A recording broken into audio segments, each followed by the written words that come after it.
Minya bie manu kasa ya na ye press conference. As me uncle for na almost all my decrata so much no. Kasa omufi. So munim say hunyehu. Omunim say menemo ekabom eya no bakwa 2024 yebeyi omo efi aban. We've done enough talking, and dare I say we've had enough conferences and workshops. It is time just to do it. We've run out of excuses for the state of our continent. We have the manpower, we should have the political will. It is time to make Africa work. We have good reason to be proud of who we are and the beautiful continent that is ours with its vibrant cultures. The geographic space covered by Africa makes it the second largest of the 7 continents. It has 30% of the world's remaining minerals of value. It has some of the most breathtaking scenes on our planet. It has plants and animals that are wonders of the world and critical for the survival of the globe. I hear a lot about the need to change our narrative and tell our own good story. Ladies and gentlemen, as the saying goes, nothing succeeds like success.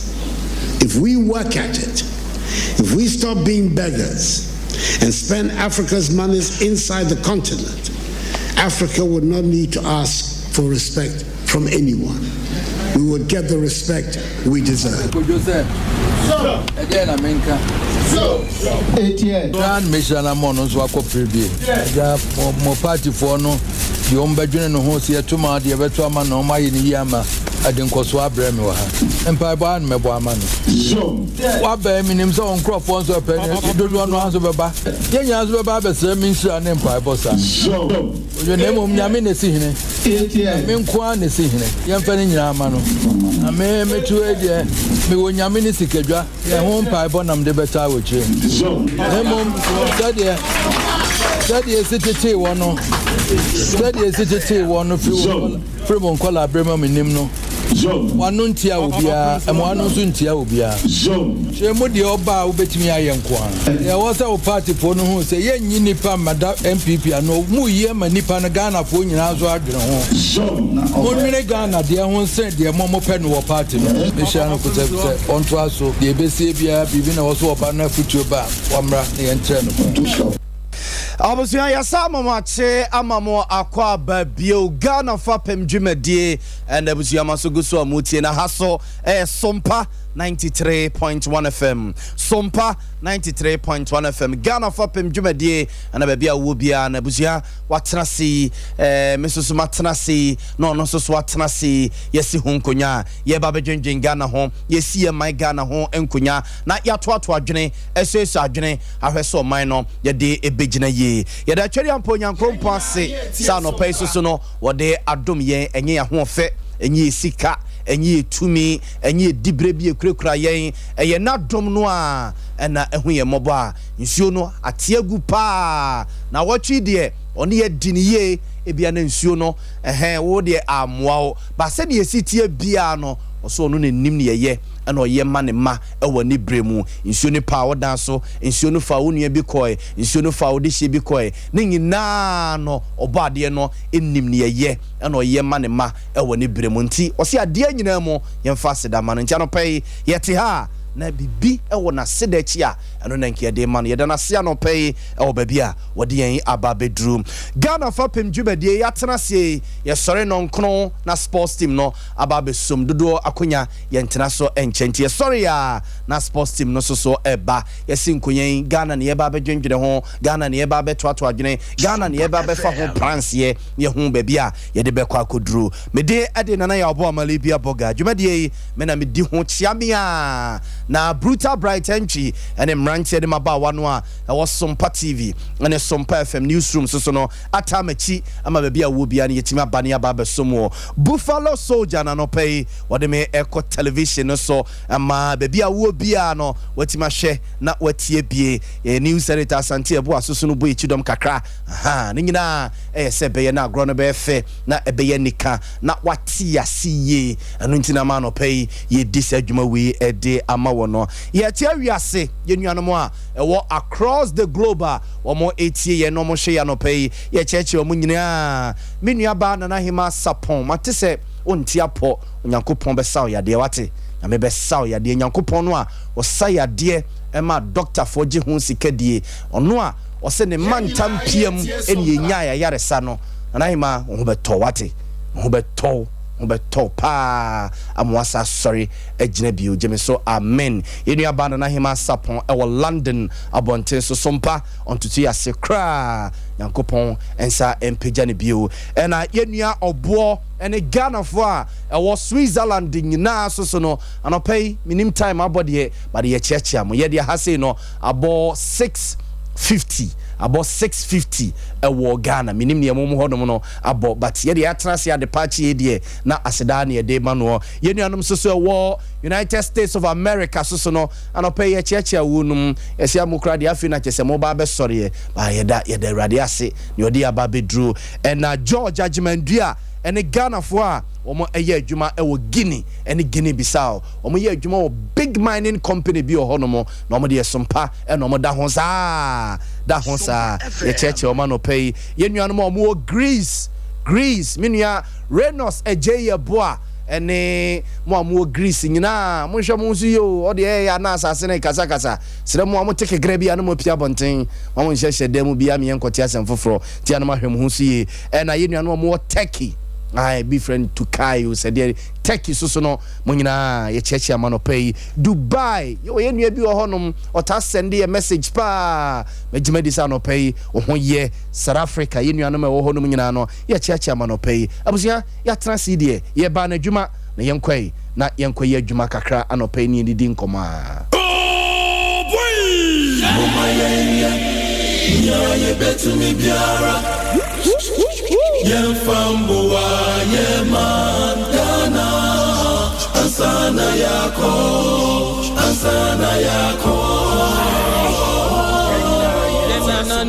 nanu moye biko enanwe edrumi nusu yansu seye baby dia tuasu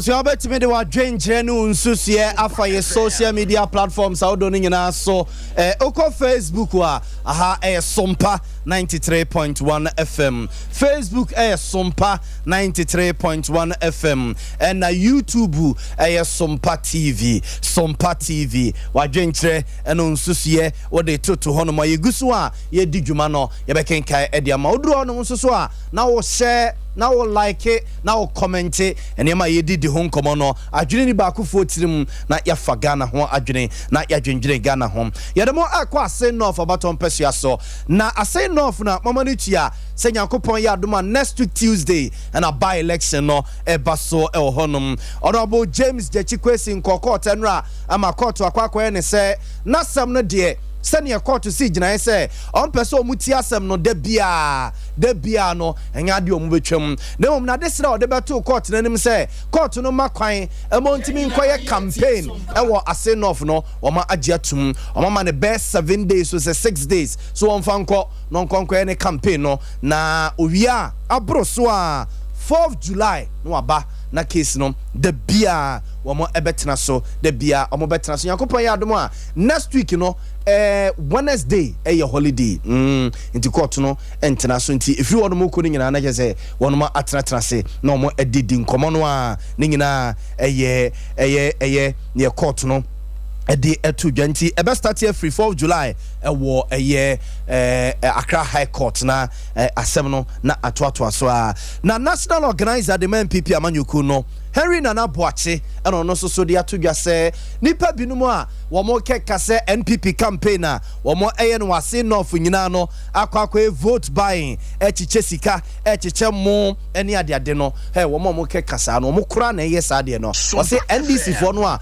womo bo MPP so bo se womo chesika womo che nuane eche mo cha anwa e wase no no be hwe ne NDC fo womo chekere e wo ase no fo womo na eche sa ne ma nyina ya womo MPP fo no womo de campaign and almost this year no so muhu ono mobo no mo fatumi e mo ma branch ye opoku na oyine popular power eye asen praso and was MPP ni NDC for no say wo mo ba ni kromo no aba beto aba no na krono mo ye din no mo to ma sumdwem kama nti obesere wonum se omaba onka se mo ma omaba ebe yomo campaign ebe yomo ntutu ya ba beto onu maba wosere omo sese no mo beto ni kuro no ebeto ne man no hwe no man se na ma no hwe no man se ni kuro no ama no omunya ne ho pepepe se no mbeto ye no wo mu koso so a omunya ne saa ma no hwe no man kofo wotimi wakame twede ene ma bosem bia amfa ensi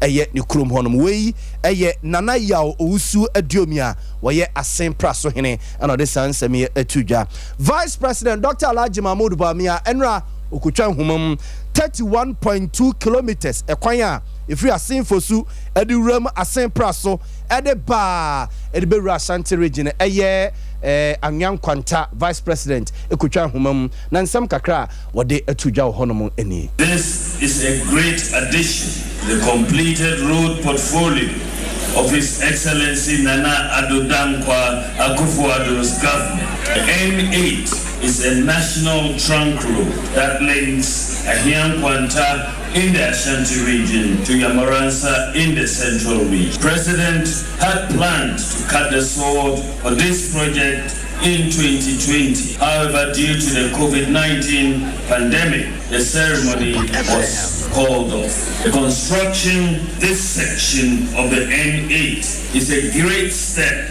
in the development of the road network in Ghana. It improves travel times for communities along the road, especially Asen Praso, Asen Breku, Asen Akofede, Brofeyedro, Asen Nyankomase, and Asen Fosu. The N8.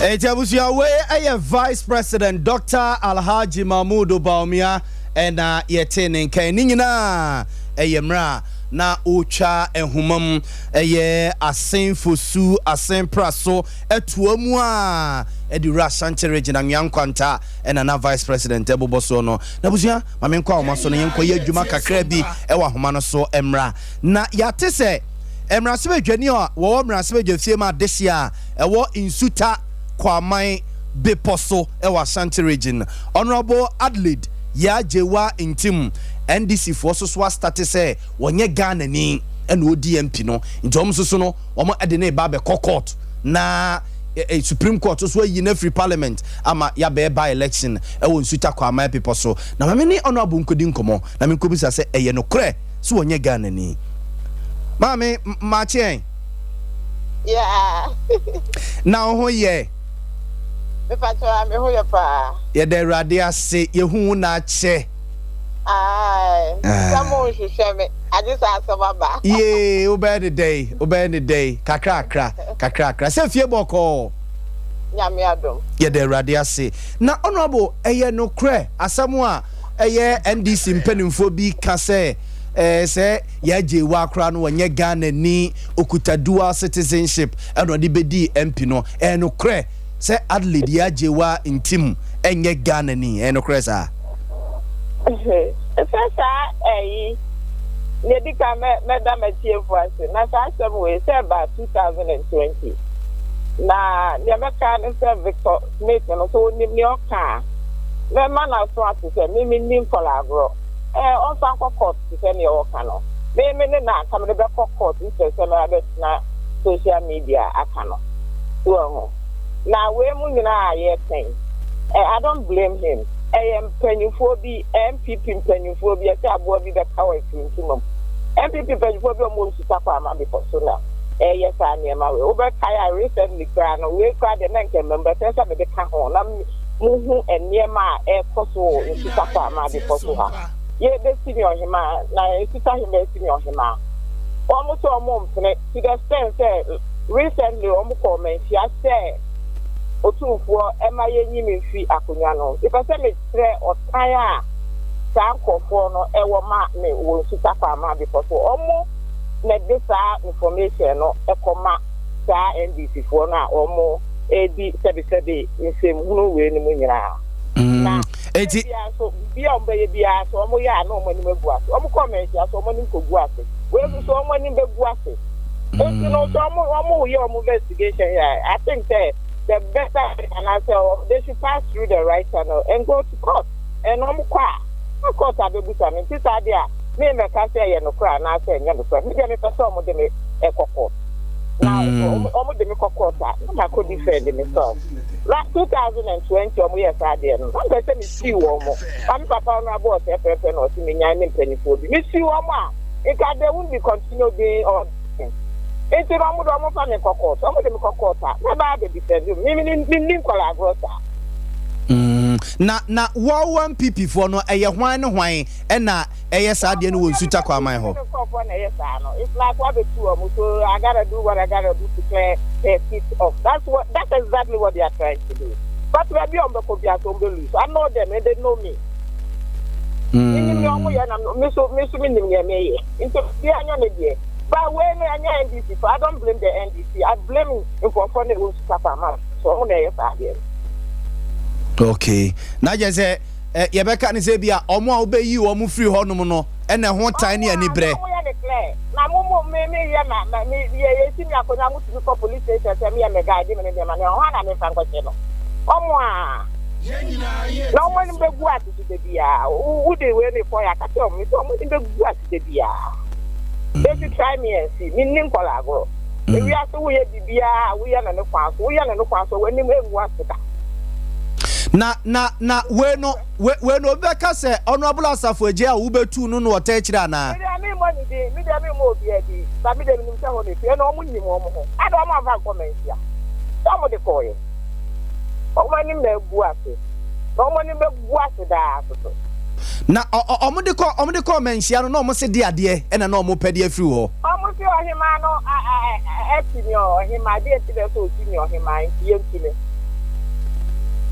what do we be that what has it got to do with politics yes who said we do so for na mu yempanyufo a yes trust on mine e be dey e be ko na nim na fa ne to ma pefra anya sa mo ko sabotage obi we am ko kan said obi o ha na dwinsa or see NDC for no MPP ni bi so nye bi and omo do omo high NDC for nti ehun he cry so aba that's exactly what the NDCs are doing and mo na mo support to sadie no mo am wo MPP no mo na mo support to sadie ma sadie we e koso meanwhile man no said the bia ye de nye Ghana hanko a ye try say ye be gu o man no man no akona nim no ukọ parliament a ucha hu ba bi encha iti ye try say be nya dodo wo na me say na nya bibia na mo ti ho na mo sabotage sabi mo ye funti na oba yai we no on say o see set records be straight na manfo bi ete wo mo ho ase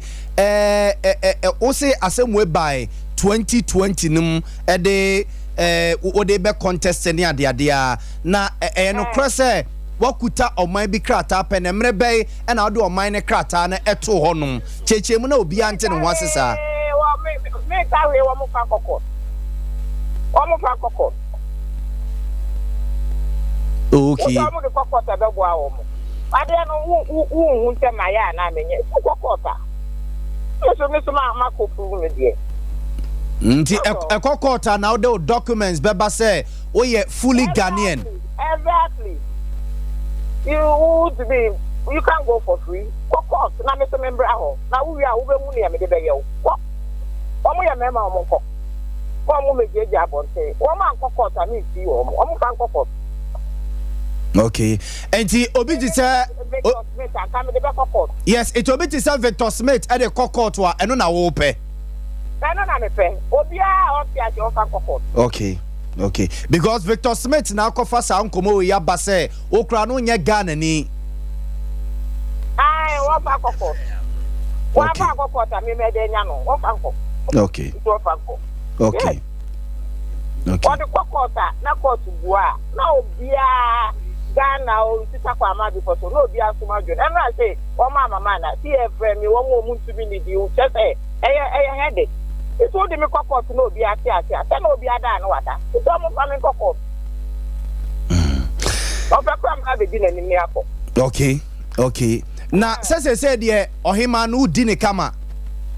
Me di ne pa na that there so abahima the first. Nana that there so abahima the third. Yes, the first. The first. I'm the number one. Okay. Eti anu nana okwa akodi a amanfo kwasi wachi wo menhia no. Ai, o ve me di pato a, o de bedroom menhia o. Oni bre kwa ni. Mate. Papa ba be pato a. Eta yo bo akoni onye to sebe. Nana ye ma do obi akonya na ama me. Ki any room menhia. Any bre me person where all this is coming from. Okay. Na obaya adena na obaya say ebia obi amfa nkokota osusu si nkrofo bi e se be ya omu nkoso anse udin ana. Oh, me carry me dey person omu dey kokot omu nse dey me ye be senior ma so omu koya azan junction dey so omu ko fan kokot. Shameless people. Mate honorable yada say yamenka ho why? Yo. Abjan for needing the honorable Adelaide Yajewa in team wono ene MP edema this year womo ewo insuta kwamai beposo insuta kwamai beposo wona ye MP ede ema wonum na openi Victor Smith na enkomowe okofa de ba say ne MPP for ede ye jachi question ase north MP no the same thing ebi so omo ntumam ebi so omo cupboard mu a omo entiminka ene honorable Adelaide Yajewa intimo say onye Ghana ni time a no obedi MP no na onye Ghana ni na MPP for the ase omo din ene omo tete ho no mu a omo entiminka to no no e tekini up na honorable Adelaide Yajewa intimo eche say ne akoso no nyina onfa so bo mu bia so no ani MPP for no a mpanimfo kan say abobi beka wa say kura de yesi won ntuma no frau pa say no wo yo pa enya asem keto ntia no ena honorable Adelaide Yajewa intim ede sansemu ya tugane ya hwese no wakase nipa obetu no omo obetu onum ena omo ye sa de ne hyehye akire ya hwese ya bebu akire ni akọ na yakwakodi nkomo ewu nsuta ho no mo so na yankọ anim na honorable Kwesi Akwata Rose Minister one so no owasin off na amanfo che say womo ya kwan de kwakoto vote no ne ade okasa kakra chechiri nsemu kakra ede echire. The objective of the project is to secure smooth and safe road traffic through rehabilitation of the south section of National Trunk Road N8 in this region. The scope of work for the project includes the following: 1. Rehabilitation of road sections between Asin Praso to Asin Posu to asphalt concrete finish. 2. Prioritization to a 4-lane carriageway section of the road within Asin Posu Township, measuring 1.2 kilometers. 3. Reconstruction of railway underpass bridge as a reinforced concrete box culvert. 4. Reconstruction and rehabilitation of drainage structures between Asin Praso and Asin Posu. Provision of road line markings and signs. Last but not the least, provision of street lights within Asin Posu Township of length 1.2 kilometers.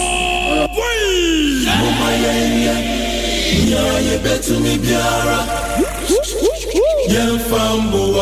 was going to wear a year, Kwesi Amwakwata, Rose Minister, and yet in Kanina, a year, a same for Sue, and a same praso, at the batre, at the Rashanti Regina Young Quanta, Fabequai Honomosa, and so on. Yamransa Jansen Ho, now they are far, the Rabequai, at the Ababi P, a year. Young Quanta and Anna Rose Minister Vice President no mko hono mo a wo mo ede honsam etu eye ejano na se the political atmosphere no a ewo asen north no asesakra hey both MPP ni NDC wo mo gurus nyina ede o mani akire asen north abaton pesia so Vice President ewo ho ye campaign den ede ma Charles Opoku Chief of Staff the odi kan ho di dada ekoye campaign nom ne ade ma Charles Opoku National Chairman MPP General Secretary Justin Kodia Frimpong National Organizer Henry Nana Boachenum omo enyina ewo ho from Enra ena NDC National Chairman Johnson Esiedun Ketia Chairman General one so LED ni team edu omo ewura asen north abaton pesua no so womo eye NDC ababa wa bia onya accident wuye no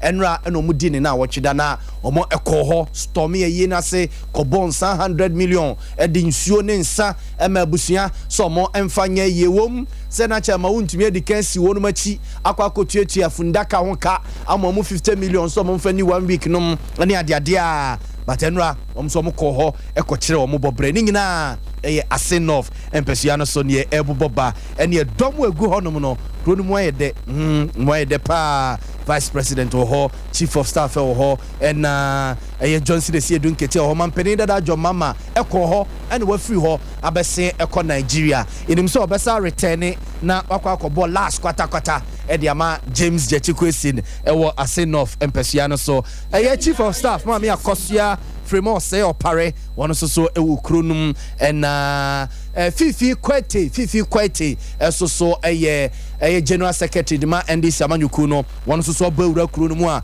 nyina eye campaign we dinam ha na we so edinam ha na flag bearer aspirants no MPP so ma rewrem Vice President ho sa so na yate se Honorable Kennedy Ohene Japan one day we gina mu dike because we DMP ewo ho no moda okay we DMP ohoda wono so atiesim ewo ho no mo a wono so no eye campaign ena former kwada so MP former Greek minister wono so de ne de awremo ye so no krade nsuo to nyina no ginamo a we campaign de ma MPP candidate nabusia enkoba ye ne honorable Adledia Jewanti medi ye no yenko ye ne honorable eye asafogei enkodi enkomo if no kire se eye lipa obabetu no mo obetu omo no ene search a omo ton no de mandisi for sai wono kro onye Ghana ni lokuta dual citizenship no mo mfa no enko court na ene honorable asafogei ni enkomo honorable ye mo achi anopay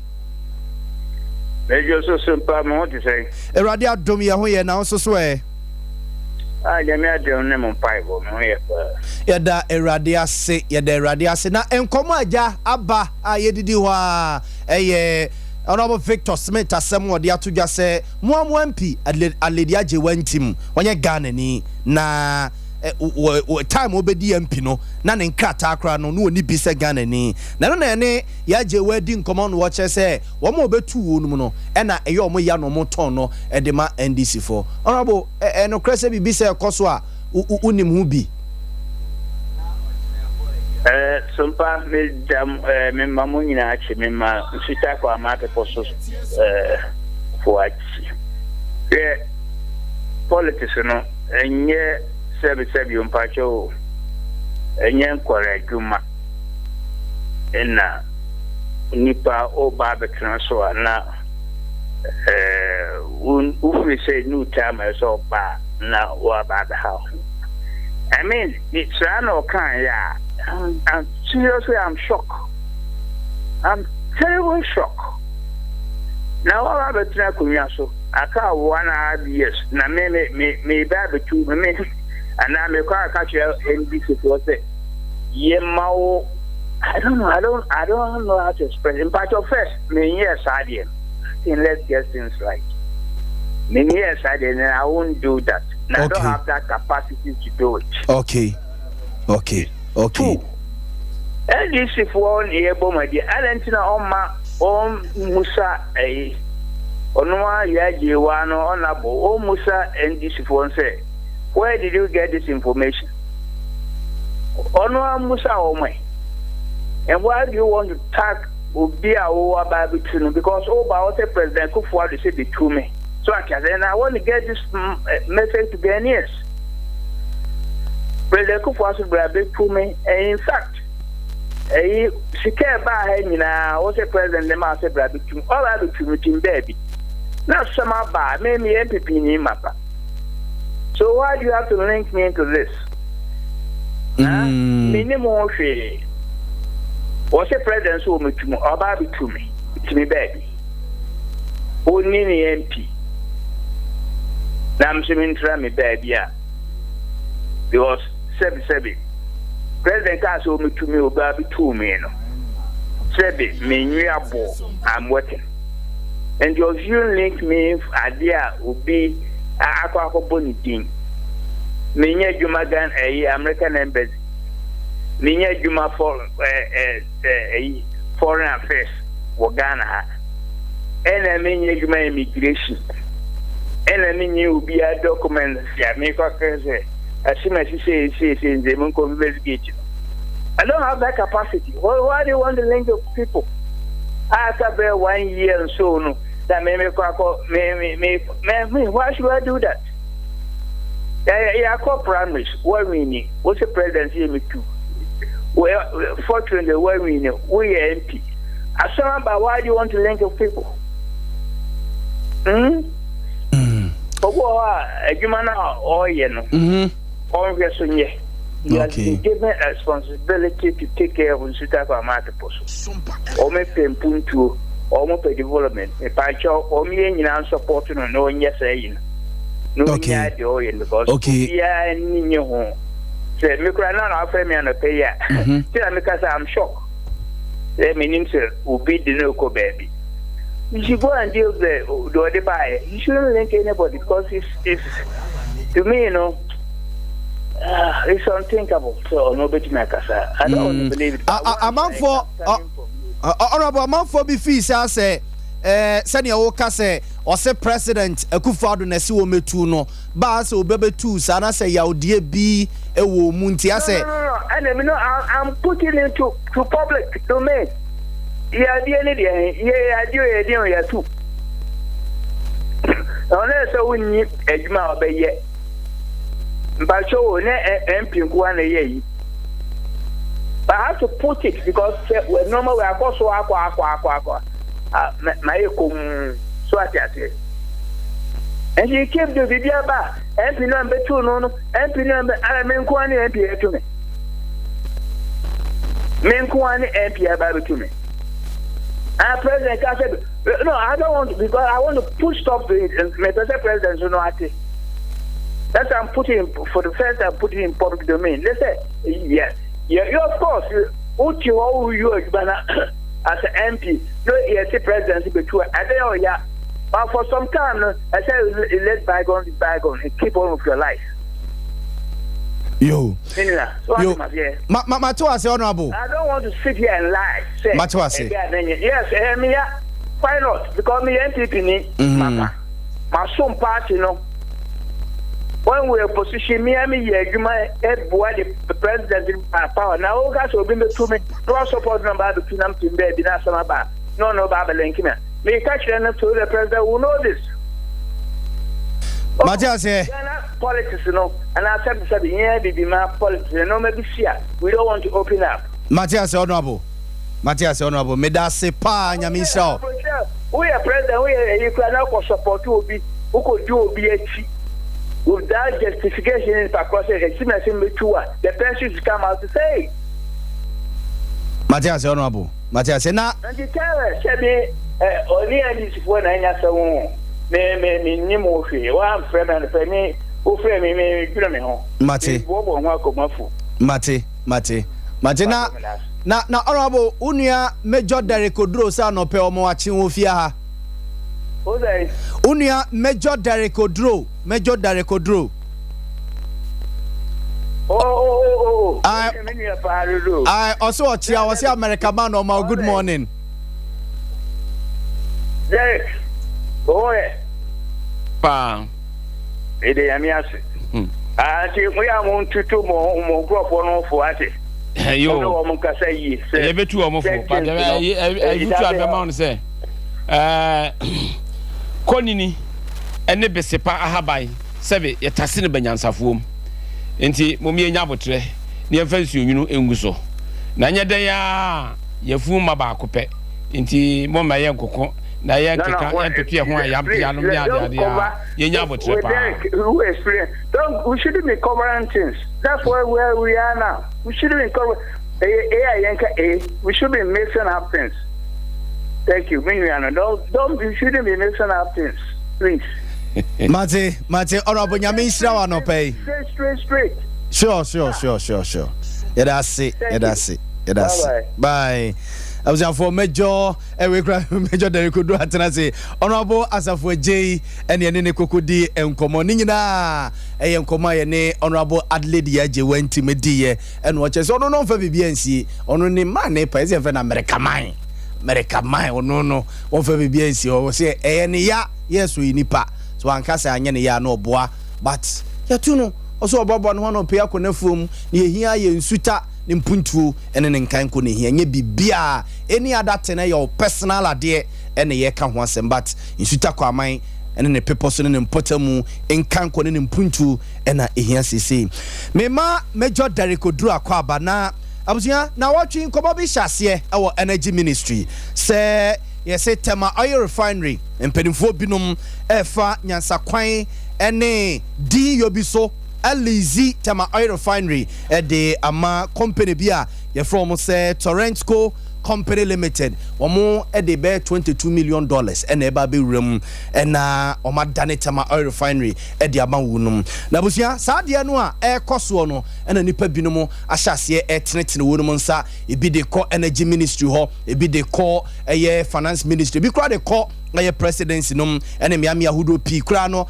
ma presidency so no abusua nom ne ade amanfo de for mu a ade ba ye so hwe Tema Oil Refinery senior staff union na wo honom no supporting move no say ebeya Tema Oil Refinery no ewu ache ayati asi ewu ache nti ebeya omo informa Torrentco Company Limited for no na omo for $22 million no emerum na enye adwuma na General Workers Transport Chemical union for no so chese there be $22 million the sika bay anu nti se kobakra se so mine epe sika dia ba be remu a $22 million ni ntimi nya emfa me rem ema ne nya adwuma emfa so man yi benya dia free so se company yi Tema Oil Refinery start say eye adwuma ebi ne $22 million ya na nti akwakwa atwuma mentwe na no na amanfo de Dr. Matthew Opoku Prempe energy minister eba be forefore mu ena ni pad binum fi say ade no mo de Dr. Matthew Opoku Prempe eba be forefore mu no energy minister no wo hwese japade kese we ya esi honom Tema Oil Refinery no esi wonom no a ono nko abetima afa kukuam se okwa akoton alizi de ama ankrankra bi wa bra esorofo no wo mo enimu hwe ene ye reliably informed se energy ministry ne kra be huin ebra no ma di wo nkom awie a APM media nim ena energy ministry no ebehu se bibi se ni sei ena akoso etu Dr. Matthew Opoku Prempe no wono no de akoso no nyina no wonimu hwe na busia eja wo ya branche bi a wato no bo no wahyehye na brabo abo ne bre yie ena eja so hu enu hu ani bre ye de niam be for no a from the days as a medical doctor de ba ebobo ba wabo ne bra edi ne hu ni feeling kikawa bi ani no ho wo de hwe at a time a Nana Danko Akufo-Addo ewini 2016 ye sworn in 2017 na omo major program free SHS na omo edeba even the party ni mu empenifo bi ka kire ne say sika ni ho nti ebe ya ade ani jatu onom na bi ebe ya kra no a enye 2 years 3 years time bi ne yemfanye ose da bi na po ho no mo no de na potiase de sa police na be ye adwuma that time we medical doctor de okohwe acheche for so say president esi ohun bibi soronko e wonimu eno de ne call eye education ministry ono mo eno call ye free SHS bi no mienu ye wo adanse ye wo adanse a e wo ho adwuma Dr. Matthew Poku Prempe wo ye ema ene free SHS no e da obia no we challenges e bam ba bia nkwada bededu ba bi kra kuma se yese nkwada ni bi etwitwa hwe yese free SHS no no mo de fore no ane ade a ba ni nyina mu no gentleman yi ejira ne naso ehwe se one madie no ono no he stands for excellence so to say or standing for excellence o make sure say free SHS no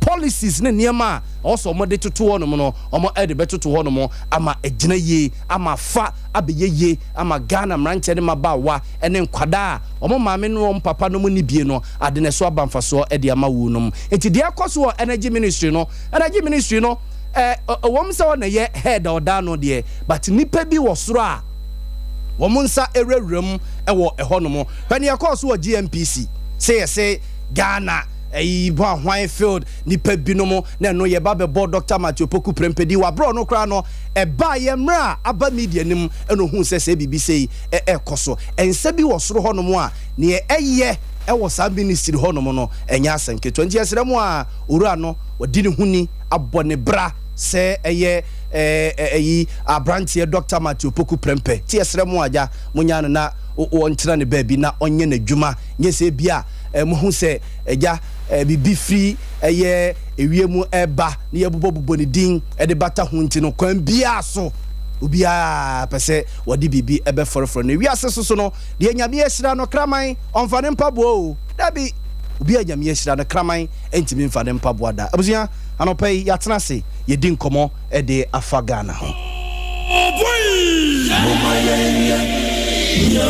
Mema eye Major Derek Odro akwaba na straight away yedi nkomo abusia arehosem watu ye na wotwe ye police ni ye kobo ni tu ewa blekuma Famok Junction honomo arehosem pa ena isi wo honomo a eja na akwakoye arehosem se yese one ne yire kra ware ye be se November nimu se December nimu ena wo mo warranty young man afen we rura service nim but among for blame IGP omo blame Bank of Ghana omo blame Association of Banks no say ade we BC pen emra Jamestown young policeman sa kobo ni to ya ema directives bi by say omo kope bullion vans papa se kosi sei ena IGP omo gogo ho me ye ho se banks ni bi titiro ni akese no omo de so mo use military no jibon se bia omo bullion van na eko na military no escort van no na omo de ba ne sei ena banks ni bi de omo use military na ebi still omo da so te dada ni mu ye kunkum ye police officers yi eseye Major Derek Odro Major de na ze wonu tia wo disoja no me kai se mre bi o ka kire se o call Germany se UK se US na okosra no yonko brebuo bi na ne yere de momone eni ko bia ye aduane ama ne mana ne mafre police for se omo maame de enam apro ayenkoya ama na police for be che maame no na oyi ni UN card kire om se da bi ye kromo se de se de nam we yankwa ma wa na o ye brempon na o ye titiru ti enyo no anke de maame no koe Major mamu achibio anopei megimedi se ho ye yo munia Major so na me ho ye pa nyame adumti ye de radia se oye former MP edema desia ewon Kransa North abato empesia so na nopei ye na edwene Ghana ho no ye hwe ni mo se onobo akwaku from pon eso a former DC in Suita Kwamai Bepo so were the longest serving DC in the history of Ghana ono so ye hwe ni mo se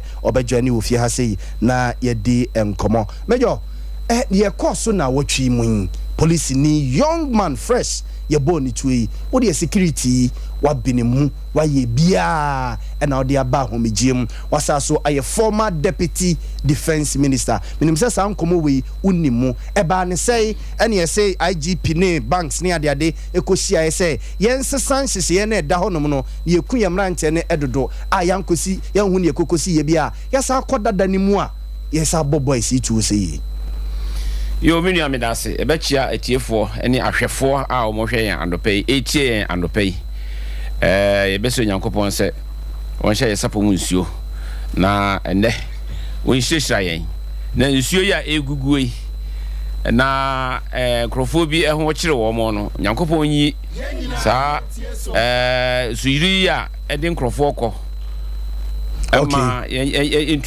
okay mejo mamfa breaking news into just say ya na GMPC wo mo ito tema oil refinery wo mo APRO director of public affairs edin komo sisi a eno che se de ekoso ni nyina no wo so wo mate na enche bia in some few minutes womo ebe issue a statement enche bia womo ebe issue statement nti the producer na di nkomo sisi a ye twen say statement ne babusua ye be mamo ate eye ne womo so womo kafa ne ye koso e wotema oil refinery no ho be yo pacho mamenti o yo ya chia ahwefo ne atiefo de na ye be koso straight no ben no kef am say na no ane yete say bia bi e wo enkran Ablikuma.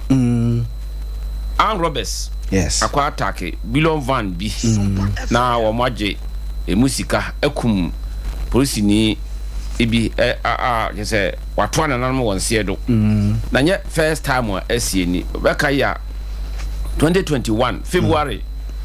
Between February 2021 and February 2022 4 separate attacks say ya ekoso.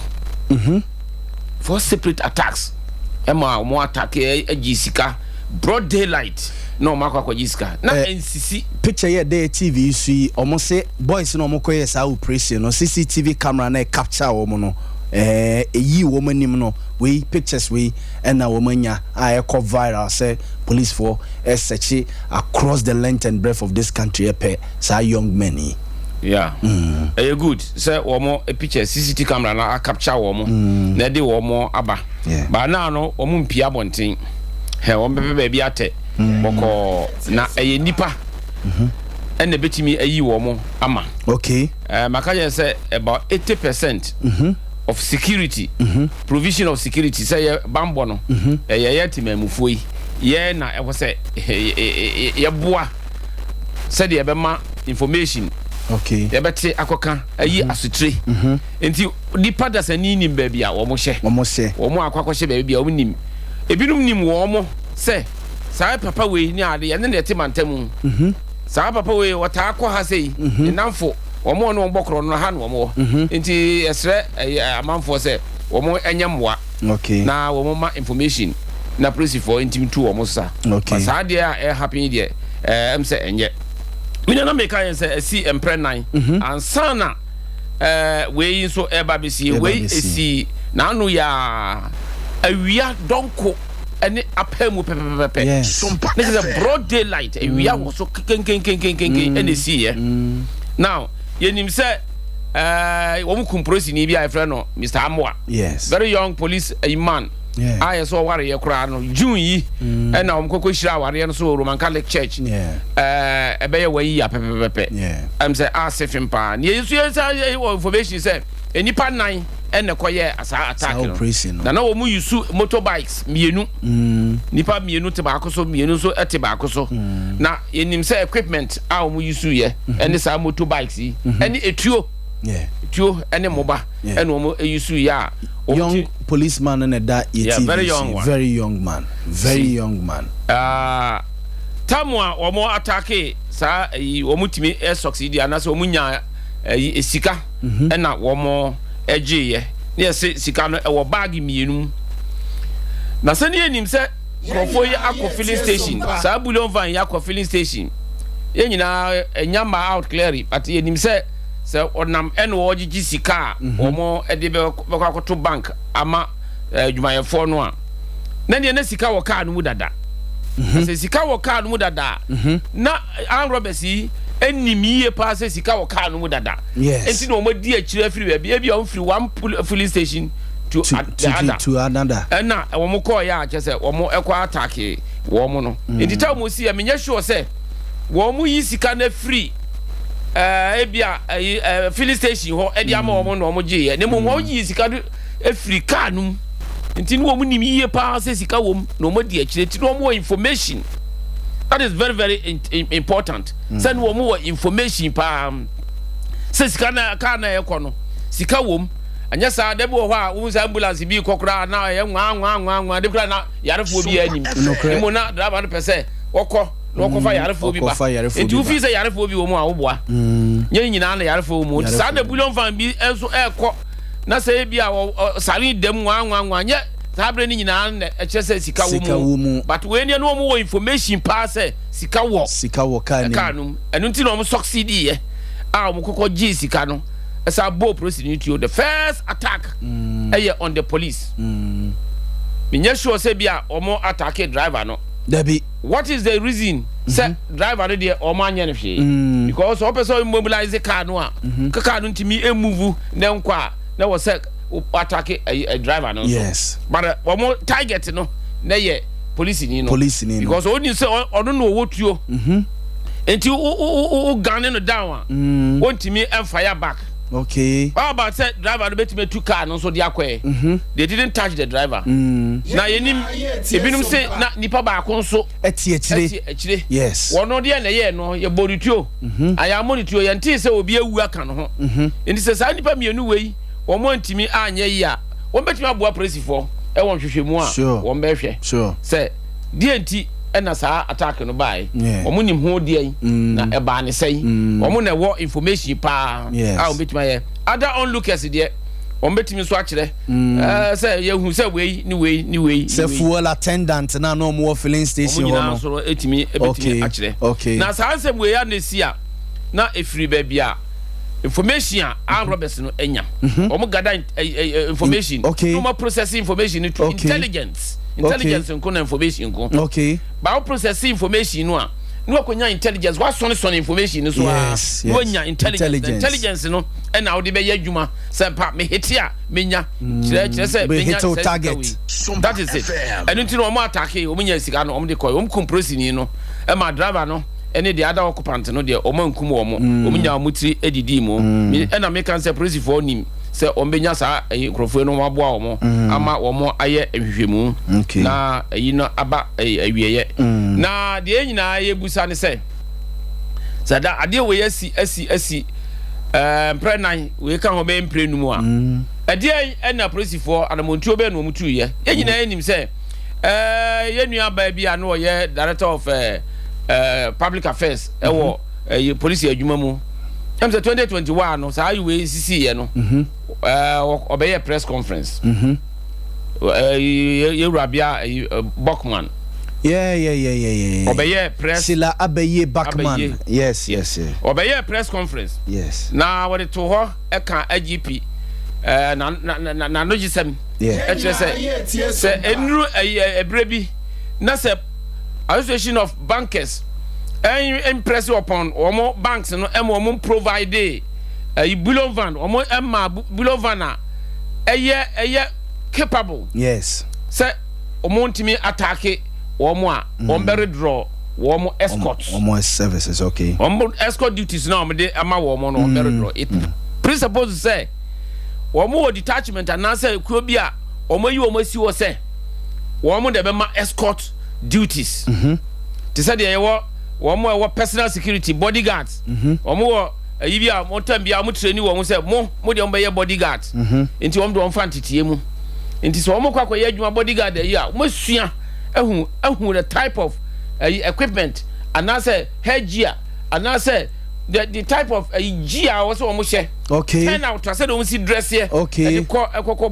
ban ema in the particular VIP bia sa anso na yenim say so mo sa detachment no wo ho say wo mo escort duties no e train wo mo how to react in certain situations in time of emergency attack no so we see attack react to situation wo mo train wo mo ama wo mo ehunu say dey say wo mo esi ye enu nti no say wo mo be code sa duties here who is responsible yenim say ye wo commander or da wo mo ando say wo make sure say yes wo mo address it properly ebini bulletproof jacket yes bulletproof jacket yes so just for free say steel helmet mo friend say ballistic mo friend steel helmet daddy okay na say the sia ye no akevo okay so akevo enti said that a bullet bo small arm bullet bo ho a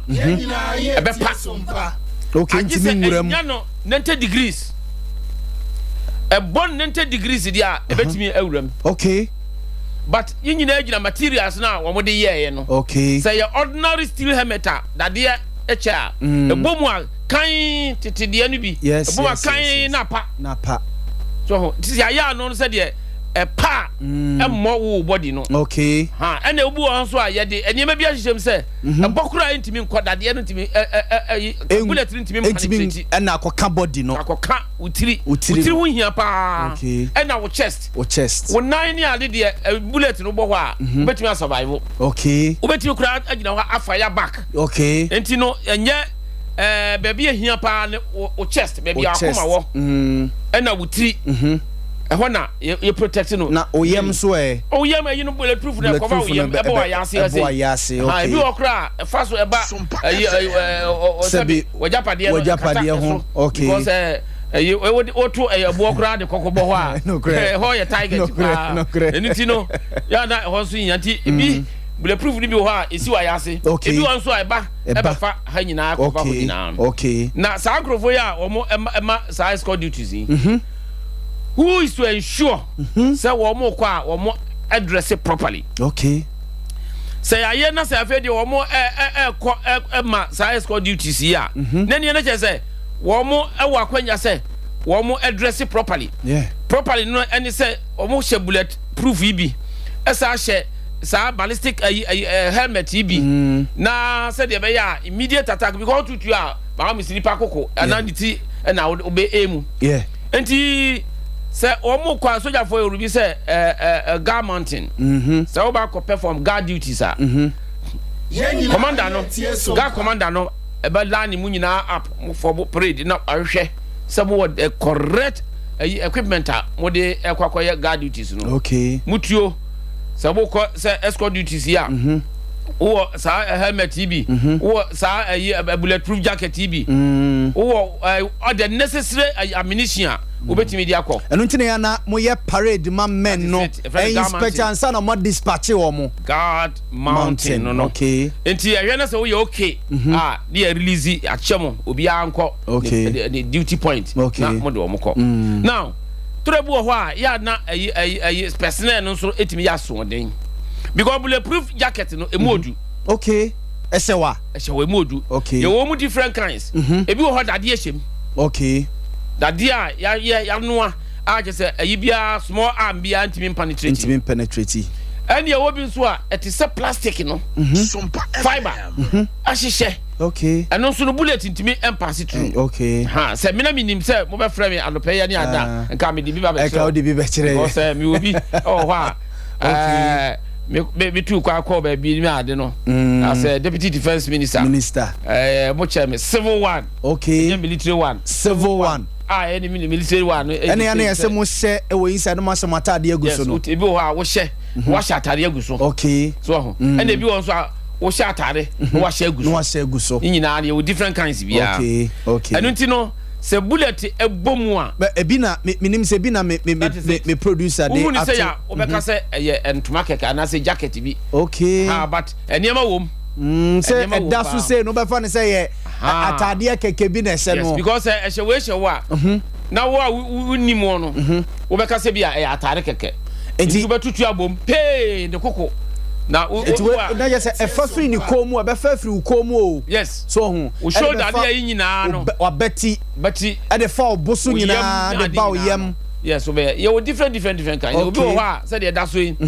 hwe ade no a ehyemu no so hu enti emu odu okay ti ade black na da ho fiber no a ehyemu no ene ya na ehyem anti ya na mu odu tu yem ha ne kokko ne ade nyina no wa betri ne ade nyina no ene ma hye ho wa ekutu ti emu odu enti personnel ni bi wo ho a ya na wo mo mpene hye okay sa de tie dia na ne na asodin a personnel no yanim se wo be ye betu akwa ebo adwuma no na kwa hyewe na se wa ansha wo na wa attract wo okay ayen ka se personnel no mistake no correct but the responsibility of the service to provide all this equipment okay ama enkro principal no okay akọ UN United Nations kwa ye ma sa ayi bi SOMPA senya United Nations and I provide ya wo a contingent no another battalion na wo no ka why equipment table ho we na metan hu se Ghana for no say police say military mo ta so bon say no mo why tetare no mo de atetare no de we atetare ne she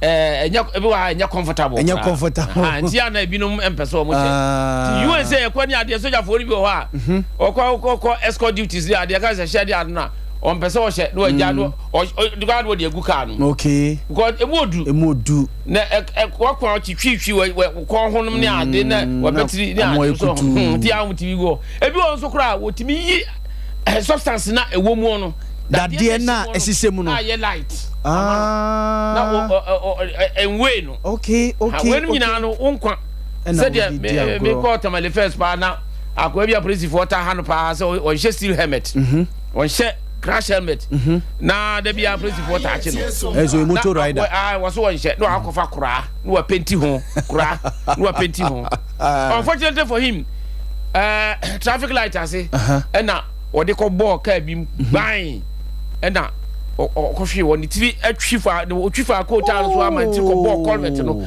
kura no bo ball gbasa hwa no wuye enu ntino so officer wuye obi a wa na wuye ho this a personnel no na service na provide all this equipment amount sefa koko ye adwuma na se on fan sha na is just unfortunate but am say hwehwemu na be so omu wo bi anaso omu ni bi security no we don't take it for granted okay we helmet dey here momo dey ni bi na helmet no okay na enema ewom enema wom won say ayese round bi sa no nti say wanya no 90 degrees pa 90 degrees ni yese no 90 degrees na o ka no straight wabon wanya mas so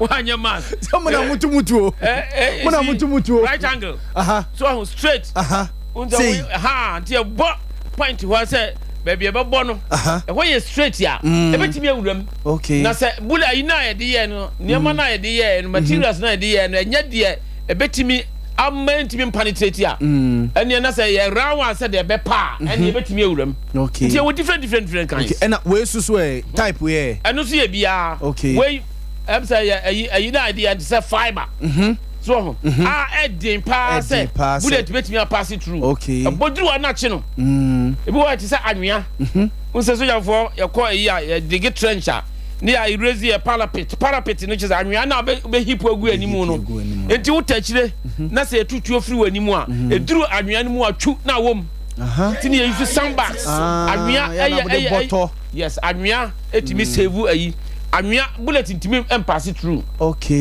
ebom chu na agina no ebom chu na stop no enti anwea na egu ho no saa na bulletproof no so enti ebom a different material no mo de ye na we so eno so ye bia protect wanim o face no plus na wani no ko ho se nipa no to direct na se otimi hiti wani a ebenyam so ho enti enya 100% safe because even kura no baby a ufa de share no o side and side no eya wo mia wo bie na wo de you know cover ho sa a place no baby eya you know na eyi wo ho say the me hit o side kura e betimi eya penetrate enti de pese ehun say sa krofo enyina no sa krofo eyi a wo ko escort duties no wo mo wo bi anaso wo ni bi the assurance say bank for no and provide bullion van armored plating. Yes.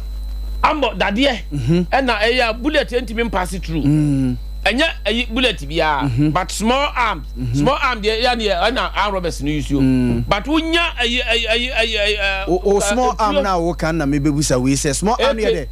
The side arms. Side arm, yes, small arm. Small arm. So, and now the raffles we are you cray.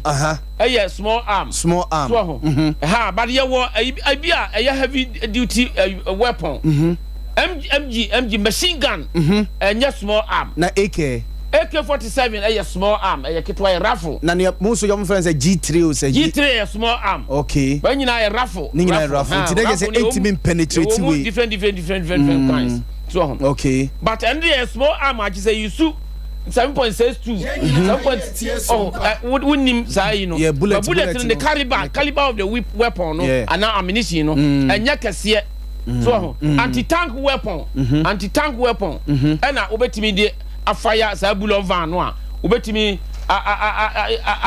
anya no because and dey penetrate ebe bawura amoka no Ako explode. Okay. A Borama RPG, a rocket propelled grenade. And I'm a grenade you are and yet. Yes. And your rocket propelled grenade. What now? I don't want to move by some now. Hit it hard target. To say Bulon Van that year. Amoka soldier for Amokano. Sir, you mean you're fighting grenade in a year? I say your friend a bomb no. Yeah, civilians. Your friend a bomb. You're two. Bomb. So but the Omo, I would wear a small arm. Wear a small arm. That's a small arm. When I'm friend side arm no. Bodyguard for never bomb for life. Sir, yes, you go chromophobia civilians no chromia. They will cry a toy. No, they are come. Oh, dada will cry. Okay. Okay. It is small arm, no, and a very soon 9mm caliber of the 9mm cartridge. Bullet no and kitwa. They said exactly. Okay.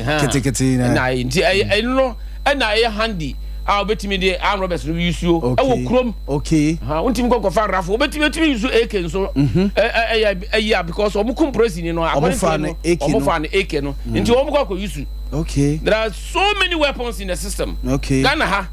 If you more AK, if you more different weapons. Womu use you. Yeah, automatic rifle. Yeah, that TV. You know, so your side arm. Pistols. Okay. You know, a pistol. I just say, Omo 80 use. Now, I could be a more kind of a pump action. Pump action. America for the year said you pump action. And no. You sue this local weapon, cartridge BB. Any BB no near. No red in night. Okay.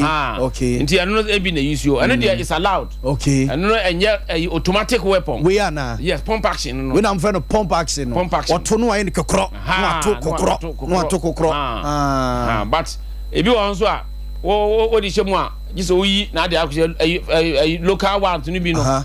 What do you call him? Now we when you see another rifle and yet heavy duty okay. Until I know say a rifle issue small cartridges. If you are I said I also fire to say pump action. Okay. Then say be the background no. It will fire semi-automatic. It will fire the semi-automatic and yet you rifle now but my boy take it say load do be AK-47 take it 30 rounds. 30 rounds. Like a bullet, Makota 30. And two fire, wait for fire, po, because it's 30 rounds in Abessa. Yeah, Okokubakwa. Request spring room until fire. Yes, Sako is a besan. Now, so person fire automatic at best, your friend said best firing. Fire. A cosa and you ultimately spray. Spread target be a spread target say nipa na ho na o fire out me and na o to fire single round pine okay nyina no say the obesi fire the weapon no bia no say dey use but pump action no it is a shotgun am for use we American weapon because make us American vice president na say mun say na ne security detail na bikuti and a telescopic sight any siso no your friend say telescopic sight na siso no hwemu a say me pese wani na me de bo a me fire beba be wura wani because ayi ne ba beto so te say plus wo hwe film a wo say wo target ya ba beto so what na be hit here into your zero weapon say ho and the hit here. Okay. No ma fire accurately. So it be fire very accurately. Yes, I know see some of the weapons. Maybe na ye machine gun. Okay. Maybe light machine gun. Your light machine gun. Light machine gun. No, a heavy duty. A heavier than this small arms. AK-47, G3, no, ne. Okay. So, and no say no. Put me fire a use belt. Who say soja fo bi wa to mo ko ayi a o mutimi de ayi bi bia o mu ni ade e bullet nko an na ehye mu na bullet bia na hasa de 50 rounds so di shem utimi toa so belt no utimi toa so be 200 300 na je say ewom enti wo di shem machine ayi gun mu na o fire e no an say da ho ensan ya bullet na wo belt no so ensan ya e be fire saa enti na heavy weapon no a unya saa weapon no na war front in battle na wo da saa weapon ya chi ba na enemies ba na wo da ho na wo p fire pa ba good god music say music Jesus Christ now fire sa grid ha to say yes enti saa you know so far as a bullet no we ye ba mu cause for carriage intino or so intino odi abo ne sisi sa no bitimi de ebia ne komu ba ye wo boxer ye digum ye wo boxer DM box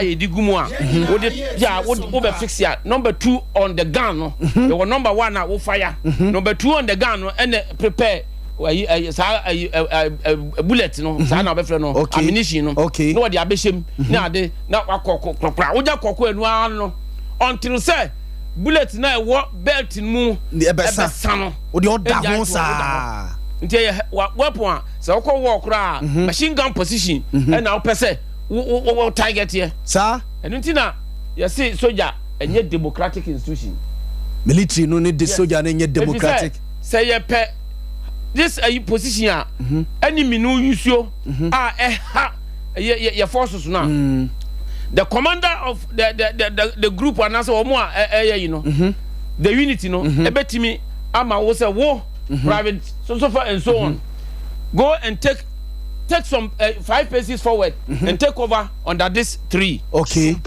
meanwhile no or person wo sorry na wo move a machine gun no ebe fire no fire na the team no unity no atimi allocate the strong position strong one of the strongest position enemy and as unity no at the other side no if we are not able to neutralize that position one won't mean yahwe one betimi akum nyina baako because weapon etimi spread kum soldier for no the other side na baako bia no ubo se wakota wiem yese from snipers no bo se pepa sniper soldier wakota ba bia okura rifle yes na o picking nipa ne baako o hyeduam na ya o picking a pine unhunu na nipa baako yes na opra kwan mu de mamu nam fo na mu ba no wati ato pine no wati ato sa nipa baako pay ahwe ya the whole unit we be say about even 1 hour on him so unhunu maybe owo enti asa utimi clear no ansana botimi advance okay to say BBC yes te ebeka say we say or a sniper no te baby meboa not necessarily so a sniper no te baby so we a tripod so so a minis a tour machine gun or there see tripod so yes and what any enemy and as say we say here there see bipod or tripod the 9 million a bipod na be ensan a tripod okay enti we see ayiso a very very comfortable no one say wapeja edikosoro wapeja edikofom depending upon where he wants to hit what they call left and I said right into be spray you know camouflage no camouflage na ya kan no e be your camouflage dress what do ho say say wo she nwura ma obi wo fara wo hunu say nipa na ho no so we nanim ye ko enti broni abrofo ya no nko wo a wa mo bre e bisa ji so di bidie ye wanim black man wo ko wa wo mre black man ko you don't need to camouflage your face but camouflage you know to break the shape I thought that omo de bidie kura ye omo body no ho na ye tum was silhouetting against the background silhouetting against the background just say oh kwala na yiwama the surrounding you know background no ye bia be green onimu ko nti obetima hete o ye ko operation ni ade nyina you don't need to camouflage your babrofo no I and one ko no mutimi camouflage ti say we say where they asking enemy black. Today we didn't come to do weapons. Yes. I'm saying, I know that too much. What's a heavy weapon? Yes. Wait me at the fire. Just say, ultimately accurate. Precision. Yes. And telescopic. It's run. And this time no. Most of these machine guns no me lighter ones. Wait me and we heavy weapons. It me boa the unit now more fight here near no. Not major. But when no there our robbers in time you so almost the ultimate conceal. Okay. AK-47 is small. Into what me conceal. Or the CA. And other small ones near there and so mutimi they conceal like small arms pistol near there no or mutimi but what wure mu akwa ya mutimi use we ho. Okay. Ko ha de wo de akwa tenguram enti no ansana wo come under attack no e was so hunu say baby a wo ankasa no wo ye protected wo a wo ko escort duty no wo ye protected. Yes. So now say what who say soldier for escort duty me mako bi pen me na me other rank. Okay. Other rank is soldier. Other rank private soldier, lance corporal, sergeant, officer. Okay. Your commission mama kwa officer akoko rank akosoro ni ade ade soldier dey be tiasie yie pa. So mako escort duty pen. Tiabasia no wa. Gina centre e wo barrier pen akura tuo. Aye driver call driver gina ye search ye say ni ade nyina pen. Ni nyina wa e bi da. Yes. Core operation e wo outsider no checkpoint duties ni ade nyina no search and rescue ni ade nyina no ma ye minim nyina. That's right. But the person me tell ni say now say you do call this operation here so o kwa ye this you know one say one kasa we say we are protected. Yes. We are safe. Yeah. We are secured. Yeah. Asa na o ma you know object na say bia we no protection. Yes. So we are secured that we are target. Yeah, it's true. Soldier for these duties here. She said, they wouldn't be in the bullet band. So, Belgrade, na be about to be. But here was escort vehicle, escort car. Yes, it's not just also support. It's about time I am a soldiers and yes, you and soldiers, press for me.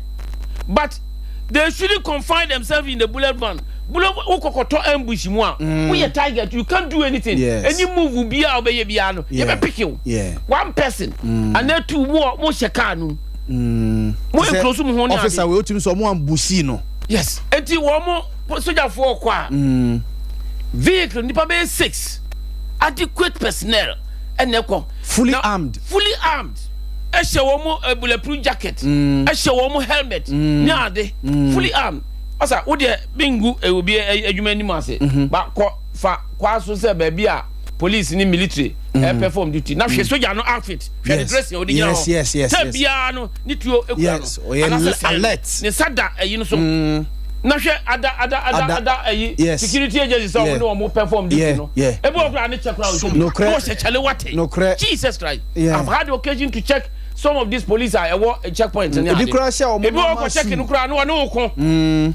Masa utuo wei nipa ba miensa nan ya mugina checkpoint ya no obi anyway kuro na kwa hwere kiosk mu yan ena mugina na driver ko gina ko obi gina car no a no be gina kwa no mfimfi no pagya ne sa ei na se driver no kura ni ayi nya ni break nya obekun omukun omo da bia na so ye ayi arm robber na so ye armed a wo person okun wa we target ese binum e wo some take cover baby a basa attack bi ba we met me repel attack and I say defend the position. The soldier for kwa 10 per 6 no mo ko di car na chi enti we attack bullet van no kra wo bo anya hwe we met me pick you from elsewhere so we met me pick you aye no mo ko duru ba bia o mo ko ye stop over enye onyu say o mo nyina attack car no ebi wo car no na binuma asi no ma ko take cover baby yes. So Uber attack you from somewhere. Say soldier car now be open fire on the soldier car. Somebody will get you from somewhere. Okay. That is the tactics. Okay.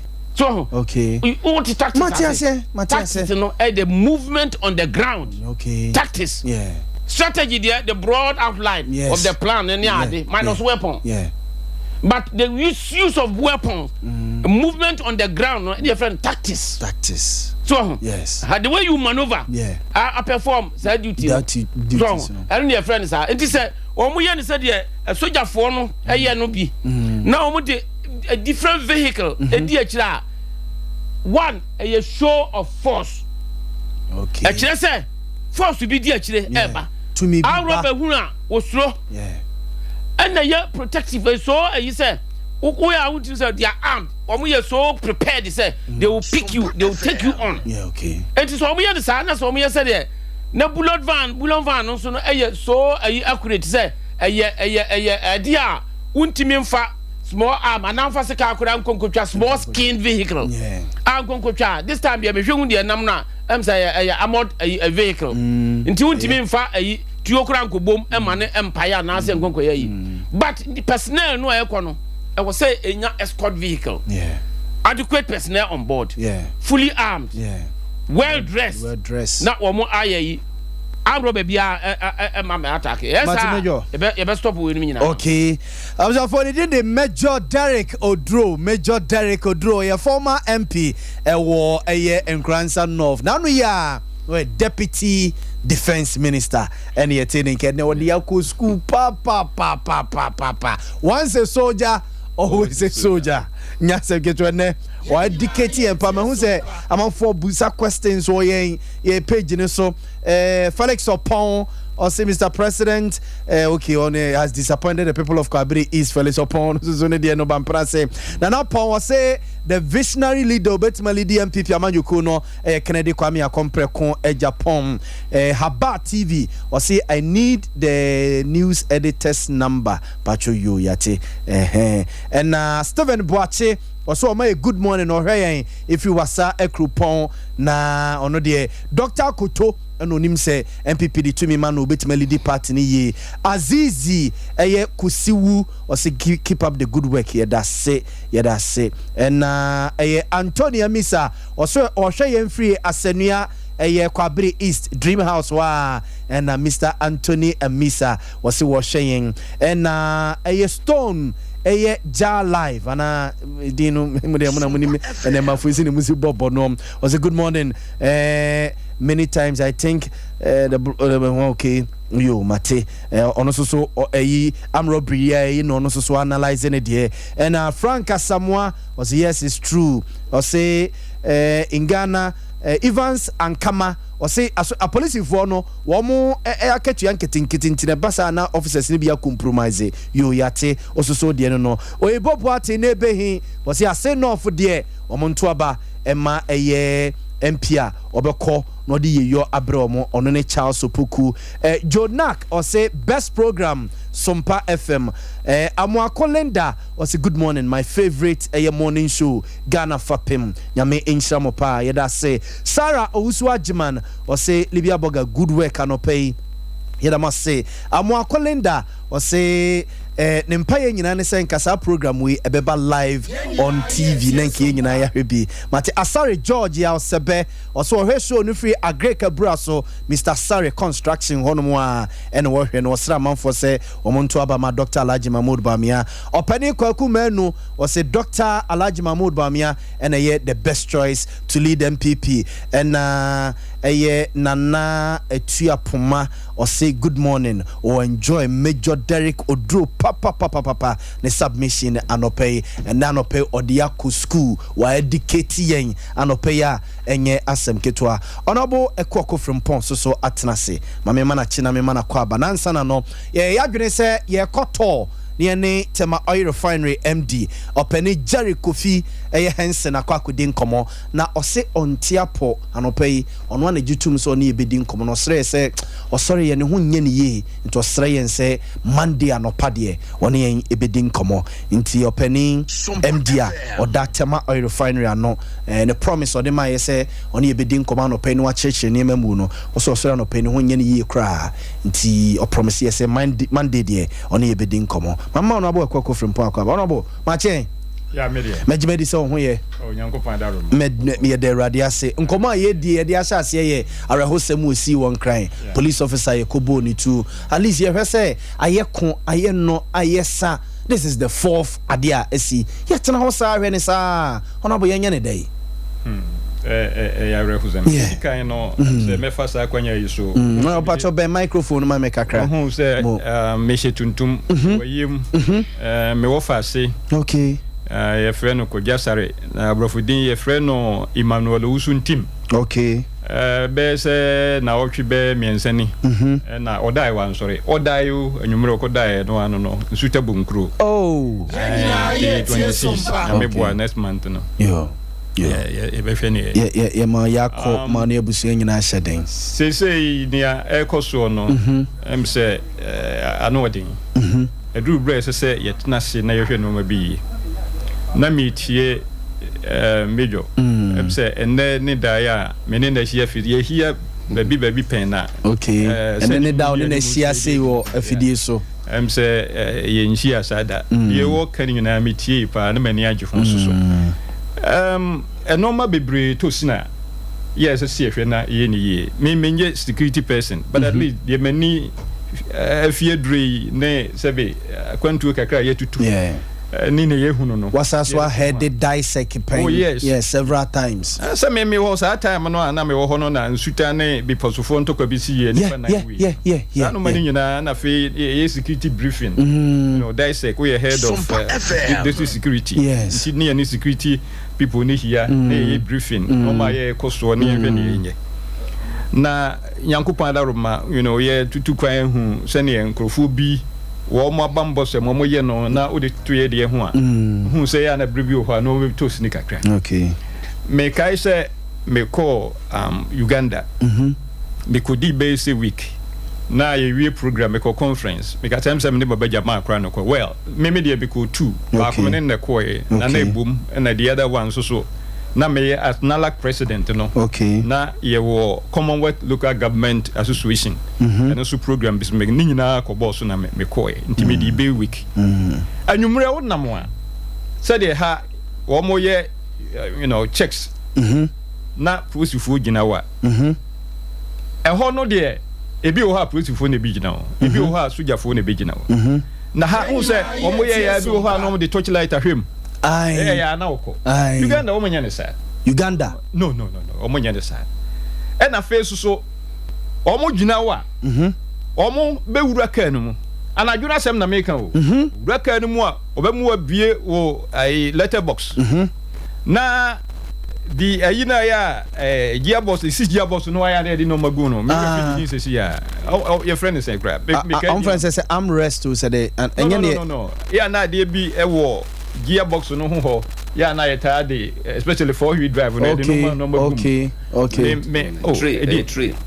tree okay na wabiem no am wabie boot baabi wo hokra obema de car no afa baabi won se light was security ayi de onim ne o ma de car no fa baabi light wo ayi na ahwe car na se bia bibi wo mu a unfortunately ha me hunu sa okay baabi ani hokra ya wonam a yete fa car no fa ho me nhwe se bibi wase a me nhye well say I major wo de wo ha se bi wo baabi a obetimi aka kire me enti aduru bra ya say security ehwe ni yi pa na ye bambo no yetimi ko ye no because bra bi su me ko Zimbabwe na ye ko tourist center bi wo mo frɛ ho Victoria waterfall baabi a Victoria waterfall so no na forest reserve bi esa wo ho nti ye ko ye na ye kwa kohwe ni su ade no kwasem ne Nyankopɔn tumi su wo kokwe Victoria waterfall so fa ensu a ye free Victoria that is river Zambezi a free muba na every minute na wa ujira hwa de obeka say Allahu Akbar ya tumi ensu volume of water na say a pipe no ensu ni free hin na eba che say Nyankopɔn abie ni pipe na every second eba say wa na the over can say nyame to me so na if you stroke na eba na say ensu hin kran the free bar ya to ntwa you see na ye ko ho ne gina ho ne adma we na please ni lady bi ya wo gina ho o mo doso but ono so ka ho bi na me nipa me ne ko no ye general secretary na said the woman no gina tourist center o gina ho na alert bi ya wa ye ne de ade na me madam for no say the uniform no e ne fe onu dika o say no o say the uniform ne ne fe no o say no papa said the wasi I had letter ya o gina ho ya o ko ba na tourist center akra ade na say bi obi ba be no ha sa alertness no no kwasem ni major ya na mentan hu bi ewo yen security first we say explosive war o mo we bank no me ade sa alertness no me hu bi alertness na ya me hu ye se de wo twe na ni krukru pra so ko de bi no kwasem ni na mwanwa ya just every success wo ko no atwe na ni no aba wo aka wo ko no atwe na ni no aba na make say na tourist center hakura de enti no mo ye so alert why na ebe bone wa ha sana na make no trimo me hu sa de no bi na tourist center mpo no why so alert in a bank yes wow yes enti sa no ma woni mi na here orientation na fe masaba bio say na no hwe de si ewo adum ha prosini yese wo ye the inspector na wakwa kukum ne gap yes I mean, inspector ametwemasi yes why ebinum grass so ofi ye ho yeah nem pese me ko ho bi ebi grass edin no aya wafa no enye ne din no kre na ase obi certificate do ko yes na ne din ankasa no e de dako something yeah dako sana ma wenum nyina ye hwe nyina ye tie nana de adro no unse embre ko nanim no na ese se enoma bi ti se security issues ye hwe ne yie pa because enoma ko nanim no na embre bi atwamu wo hwe edai a ne esie hwe bogra proof na me nka se bogra proof bra bebre na bogra proof kram especially in crash eno anso wasi da na ho mpoma no bi a na mfra ma fam bibi anim afa akire ye se net papa de ye se me hwe na age amene no nyina net ukọ yen bungalows adada ya ewo vanse kuro kase mu nyina yeah ubekwa we ada ya esisi a burglar proof bi anim but ende usi da ya se burglar proof enti me gisi se ye ku ye no se esisa no ma bi se empo ye fa nkwada no se okura wo be protocol a esisi screening yi it's true ni ehwe se nkwada no aya ye fa omo no omo ye omo fata se ese fa omo ana so se fa to edien ena ye hwe ho fa obi a ya mfa se wokodi abonefo sei no kre na nkwada no so orientation se ye di mo na se ye ma no ye dai emu ye du no kre ne wo mu hunu sampa adwuma mo ye na ye adwuma so adwuma ye mu odro se na ye be ko se ye mi kan ma hwe me de well nkrono dos de but at least me de Zimbabwe ene Uganda de na atoto ye de se Uganda pa se de mi hunu ye but ana ho de no mo ye kra Uganda de no na manage ho no se unsa ha e ka me ese ye nim ba bia ya protifo gigina najo yes so fa buakwa onim se obaka koto barrier wo buakwa ho onim se pa obet me avoid so am how ba betu bi wa ha anwumre but Uganda no omo nyane sa ba bia wonam bia prekopa ubonza no akwa kohia wo okay you see okay nyase bia aha so ha say so free ha say na akwa buakwa free mfano say sofa line na akwa buakwa enta sofa line ba ko ho and am say atanoso odu tanoso ebi so ho na your friend is saying welcome ho ko buakwa na ebi so ho yes enti ni pa no so be so avoid it with me avoid it easily avoid it Uganda omonya ne saa o lungu ba bia na bia prekopa no mo ba be hia o wo hia so thorough search no ye wow very thorough search wow wo ba bi si che Kenya on say na say ye ka se ye de camera security cameras bobo you see see ya mejo na ya hwe ni ya ye ni ye because Kenya say omo ba bia ye monitor sa no ma we num nyina movement yes yeah business central business area no any some strategic areas omo control room a ya monitor sa no ma we num nyina okay take a boy see omo bo to no ya omo tu moto no and there should be a centralized camera and monitor say bibi esi wa ha omo nam ha na ma bia especially Nairobi enti sa no we num nyina esi etimi bo ho mode okay ya ku ya nim no because hwe nan say ya hwe de esi Uganda na ayi atutwafo akọ school mu no mo ku nkwara mako 40 nti security issues no si hwe di ye pa ye ko ya nim no wo hwe ne ye koso wo Burkina Faso a wo se abai enti se ye yire ye ho ne ye hwe ni enti me de make akra ya make fa yo ne de honorable ekoko from pon ene ye tene nka ne se de beti asim ne yakwa north kakra ne yakodi nkomo ho nom na Nana Kwame Ofori say the radio app is not working. Okay, say online Mr. Monre Mayen. Nana Kwame Krono so yen e free e Kuwait Kuwait nana and ya munhwe mo ho so ye wate nana Kwame Ofori and Mariam Yakubu or say okay Ghana when they don't want to protect the youth, always bad news. Why? Okay, also so there, and no, and Mariam Kronwa also say this is Ghana for us. No, no. Young question off now. In him say Tuesday by election, not so both MPP and NDC in a Zoomy. And him said the top hierarchy of MPP was sin off. So and at the top hierarchy of NDC or more was sin off. Matese Nyankopon ya domechna NPP climax or more adiening now with a big rally or assembly coup and near candidate so my house to house. We refuse near the idea. I say no by election. Kwama wine we see way to vote. MPP say NDC to vote. NDC so say MPP to vote. Why they to vote no ewo eye asenof about Tompesia so major mami samra wo no bio asenof by election there what could be that in eye and grandson north ewi ni bida eye net say SOMPA yo before I call by election ewo asenof especially on the Aminiano kind. Okay, perfectly right. Honorable Kwako from perfectly right. Say trouble ha ya na bambono is sinto. Yes. Yes. Na se sinto wo mo a na adebonyefo no atake advantage. But you see bambono ya na it depending on the situation. Okay.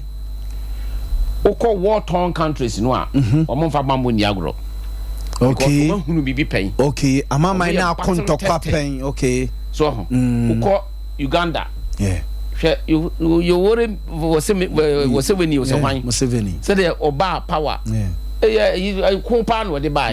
Share Paul Kagame. Or Terosi buy. A corn one beko ya the power mo kumu omo.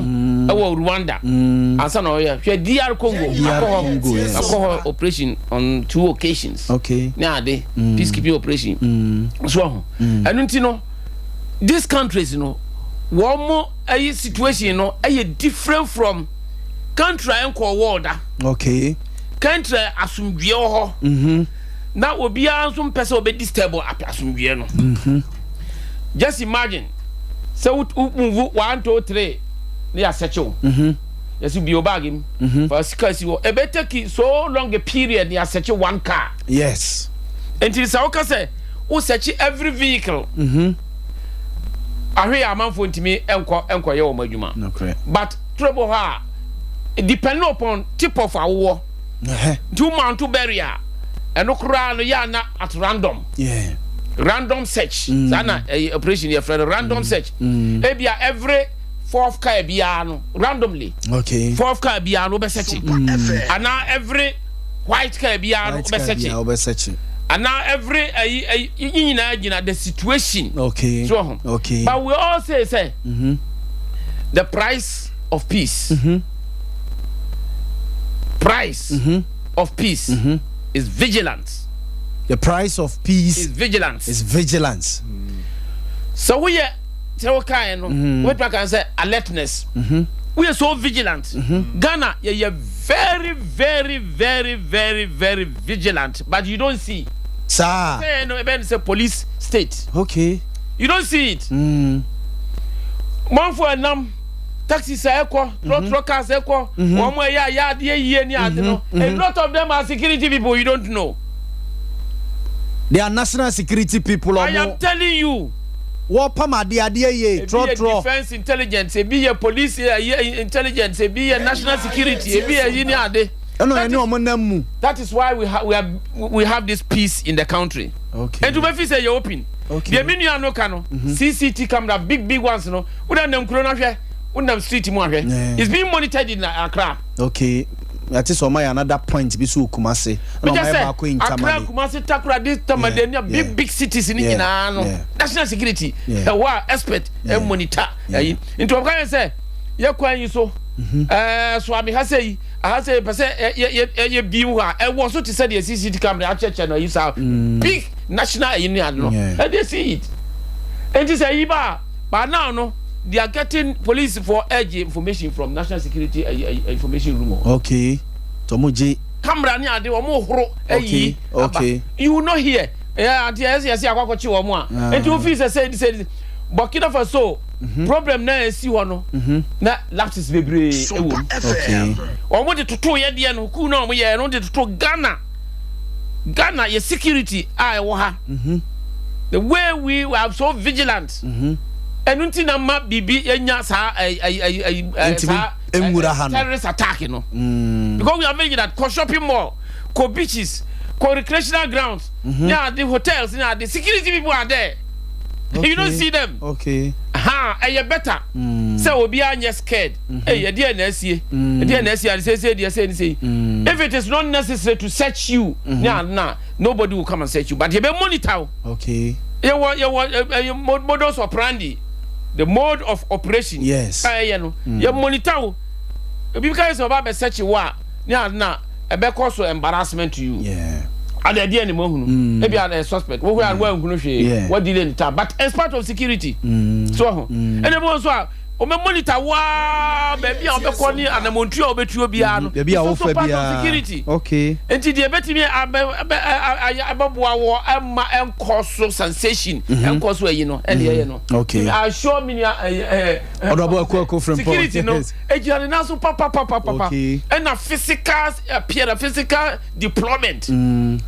North. One Burkina Faso, one if he said threat, you know, yes, Ifriba. And to call Burkina Faso, we have mechanized battalions. Mechanized battalions. One way used to cast a maneuverable cast near the ammo cast near there. One we used to cast and yet so the idea 90 from 20 kilometers, 100 kilometers, mechanized. I can mechanize a cast more. Okay. A patrol borders war a year and yard. That is why they cannot penetrate. And you good, but I say security, but there be a mechanical radio TV say. Men say would that. Yes. In security cycles, no. That be. Uda no ebie wani ba ko ntino say the best security man yourself na ba ko so hwe na watimi ehunu say bibi be ye wo a wayi bambofo sitire enti wo kwani ade asi report what you see say something that is it okay enti report enyina ya part we say 80% of the provision of security no yes and ye be ma yifo enti no ya bambofo regina omo na so okay and na lapses so ebitimi ebam like said the principal dia ya kan ni ade ye de wako say wo because of armed robbers and na wo dia kwa gugina ho say hwe said the be ya omo armed robbers intimi pass through etwe ya omdi ko di be ya na me kwan ya so no cre said the work no it is true yeah but wonni ayi bia say obe search car bia at least randomly now yeah. But a bill and Kobanisa, one more aim a change entirely from the entire Moko Quano so as here. A book I say, Okojina Quanum, no Jaquan Pajanisa, Nakano, but the Picho break when him say, oh, on person, dear Tina Way. Because of Sempoata Kuntino, 1 city, 2 cities, you know, what do body? I have been invited. Police for one more in the line of action. Near the Marco or Martin heroes. Near the one more epe. Now ask if him one more cheer for almost but some of these people one more as what ding. The entire call Holocrano on your let on your iniade. Some of them also perform their duty creditably. Yes. So who's a police in Libya? Yes. What Nibeji police? When Nibeji no hopa. Abiso Sakatu. Sakatu. So, etino nyina gina the way Miniano can say final. As for the recruitment procedure, no, or more fast. But yet, they are being best put through protocol. No bebem. Yeah, protocol. Nipa must be genuine. We be here ni adia. Na me deputy defense minister. Obe catch them say, "Oba, or ye yini ade." Na ye o pese we fie kura presi ana soldier kura ni ho ni ade. Ntu pese yes. Ye wo regional balance. Ye wo gender balance. Ni ade. Enti say nya nordness. Ye nya votarians. Ye ya chante. Ye che ama wo mo. Okay. E bia na we area kura no. E bi kura ma ho da. E bi kura ma ho ni ade. E beti ba hwehwem Mutimi aye akwe we qualified nko dia qualification dey here o okay Tinye se protocol ne se me na ba keke. Protocol ne se woni mo obi no abu yin se hwe na ye moa no. So when you qualify so ja ye mfao. One pass qualification, academic qualification, height, age, any other physical appearance. Every say body selection. Body selection one pass here. Okay. So the protocol no doesn't any bad as such. And you know, sadly, yeah, different woman, but a bit more why we are from different homes, different backgrounds, different character. Obo training, you know. I'm why you are passing out. Training, you know, it me sort to crofo out. Why you crofo, you're quite me chino training center. We are the me chino. Okay. Obo training crowd to pick it up. Okay. Left hand, right hand, about 10 3 crowd with him. Weapon someone and who be from day one up to this thing. Or no on your president, on your sojani, on your I see a releasing of manico. Baby. Okay. So and to when you know, no moshe. But where they are, we 100%. If you are buy and I'm not being said cigar or pepper, Catabone, pressing. Inti or a year road checker, Ubenya Sika say Ediaba, na say. What is our mentality no at way ma untimi nya adwuma ne ye. So and I yes checkpoint wa crofo akobon crofo tuo. Yeah. Because why say no why you obi ahi. Obi aton wa ma obi. Inti no oba pay no adwane no akọ. Tamale kwa so ombo police for obi tuo say. But then bia we alert. Weapon ben wo. What dress it nicely. Who say you serious? Ontimi nya mo deploy properly. Yes, I'm going to na cars na mugina na money driver for you now with you more license. No more Debbie. If you are not there to collect a license in a roadworthiness certificate, don't do it. Don't do it. Yeah. I see what honors or check arms and ammunition said they came money there. Do perfectly that. Na jai ma MTTU for no check a so license okay. It is ana a unity. Matimejo, yanko ase north. Who we need by election da. Granza north. Who we need by election ade koye to aso edi yawo as a Granza north. Ase north by election. Sita NPP we need paying, NDC we need pay. Since a create yene de NDC afa bako, NPP afa bako. Ese e penny obesha bako 2-1. Yes, I bet you are by when this is much monster, more the power, monster because of say government in power, ten be our yeah, the obey be our bonny, and you're fair happy, young coach pony. Yes, young quaquetia, and then happy or and this is for quite. And this is what go provide a Zioniade. Treble high will be say, oh, Bompire as a by election. You said you'll be a Bompire as a by election and a beba. And as a bonny being a beba, so it's not I say no for the idea, and you won't buy. But I shan't read your first Kumaudi and buy a Bompire say Ubi and Comabat. Ubi and Cassa Pudio and she. Nashia. By then I be no yebedi nti eba ne sa no a tem bia wa wo ahodi bia no ye we aye ka se we no metua sika NDC for tua sika MPP for tua sika because you have to influence somebody to even come out and come and vote sir sika tua no what is the intention? The intention might not be say jina kokoto mame, but to move you from somewhere our locate yourself no bo okura wa nkwa onkonkoto aba no ebu ha we yare fo so wa nkwa nkofa no emfiri fie antra ka mu a onkonkoto aba or you voter all right or you voter at an own free will also okọ no koto na ba people are there obu ha what ase so what ase what is a man for can say no road no vote no light no light no vote so what ase na excavator so we obadwemba pa na so office say abai bia baso na wantimi ama light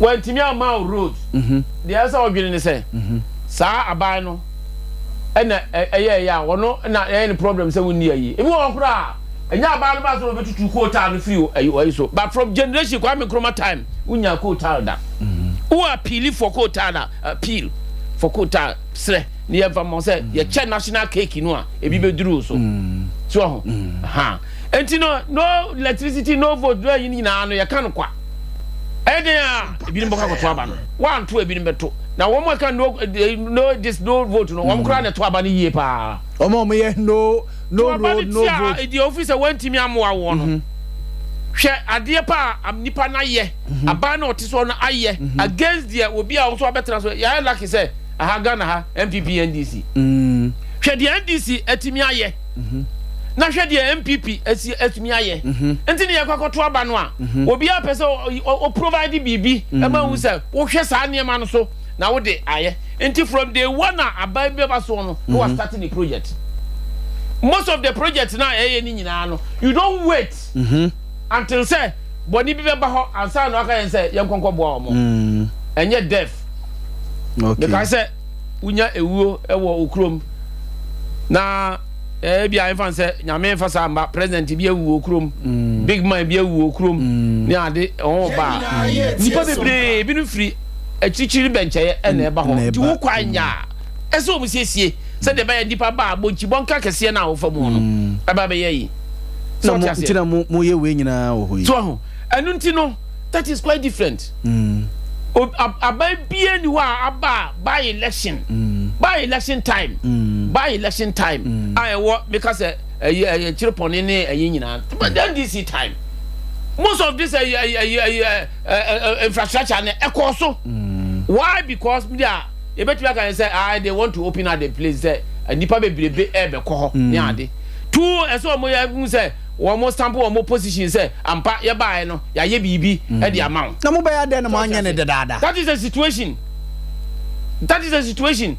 time na aba ama hu say yes one se kwa no enya ese abo na gu ba bia na amanfo di atwiko ni atwiba obi ngonya accident kura okay hwe hu say say no ya na ya say time ben wo mo de say no ma contract who say MPP enya challenges bebre most of the roads previous administration previous MPP administration any current one you will declare road year of roads eguso most of the roads no a wo mo yesese no 2020 contracts what dem 2020 2020 na na man for presidency contractors no so mo manye the country you have problems economic challenges COVID na buy no said you nyina am suspending all most of these contracts sika e de ma no de o de beto aduane de o de beto aduru anom ya de beto pan ya wo de no hia the president can say wo betimi restore the economy but nipa life there want me restore and this sika de man say fa ko ye nya rose no ye nto na kire ya sa aba yenja hospital no nsiwo na che ya ma agenda 111 a omguso omo ye any other things ni ade ni nyina no a it is in the right order it is oma ye na so omo ye rose nya honko awo hwe kumase abonten so wafa so am right about you are these jina modwa ma ho na me namba no pay enya honko a ye say abreport junction say mo be ye fo nyina so no mo ye won nyina no o ma start by election bi wa ha Debbie. By election be any ha. And this one year all this most of the places in Yinano. They say emphasis be a sika abeto nipa nsem. One more day you know. Most of the contractors resume or they are going back to their sites. Mate. And this ni be a cocoa inside there. No say we ye by time biano we will position. And now say if you are the other side of the corner, so you be bigger. But Martin, the Major Derek Odro, a former and grandson of MP, a former deputy defense minister. I'm going to from Pon. Honorable Major Derek Odro, Ekeni, say, as enough, a year, as I'm not befu no mukusi fi. Nye vote by him.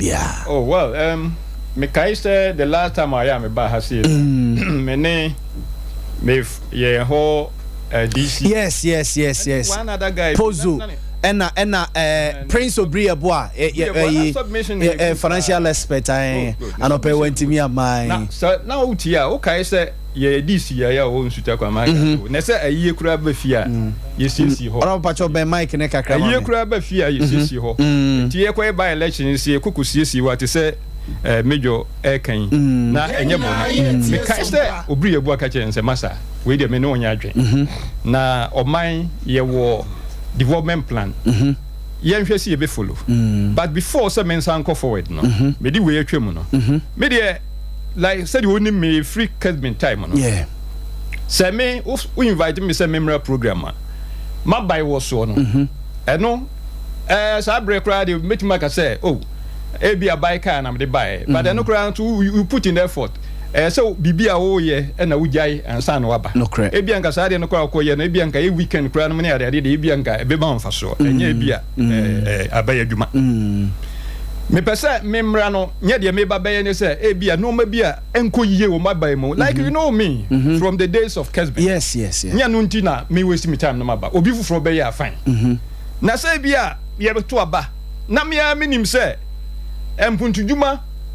ya e wo ho dada ye je ya gugo ya anye na du si ye beto aba afa ne ye na me ekoko frempon matuka hu ebia me frinzu tasa no na me defend ya it's something I will never do we need Kesman time Obia ne philosophy of life obia ne values obia ne senia opeso branding ho ama obi ho no enti no me de saade ne de menye like obiri ye bo a minim so ye MPP ni wo hwe submissions ne ade well me nim no that but wo hwe se de no osika ne nsem MPP phone bebre wo ba wo so wo ye new channel but wo tie de okay ye wo so wo ye MPP ni pure I say papa panimu auditor ya na once in a while ne be share yi Mr. Aboaje akokro hene but man for mutie no nim so ye MPP ni obi a kinye bia ni ho say that time na ye ne ayi ne Kusibuafo. Mr. Kusibuafo, yes. Mr. Kusibuafo. And then the horse said Kusibuafo or MPP nephew.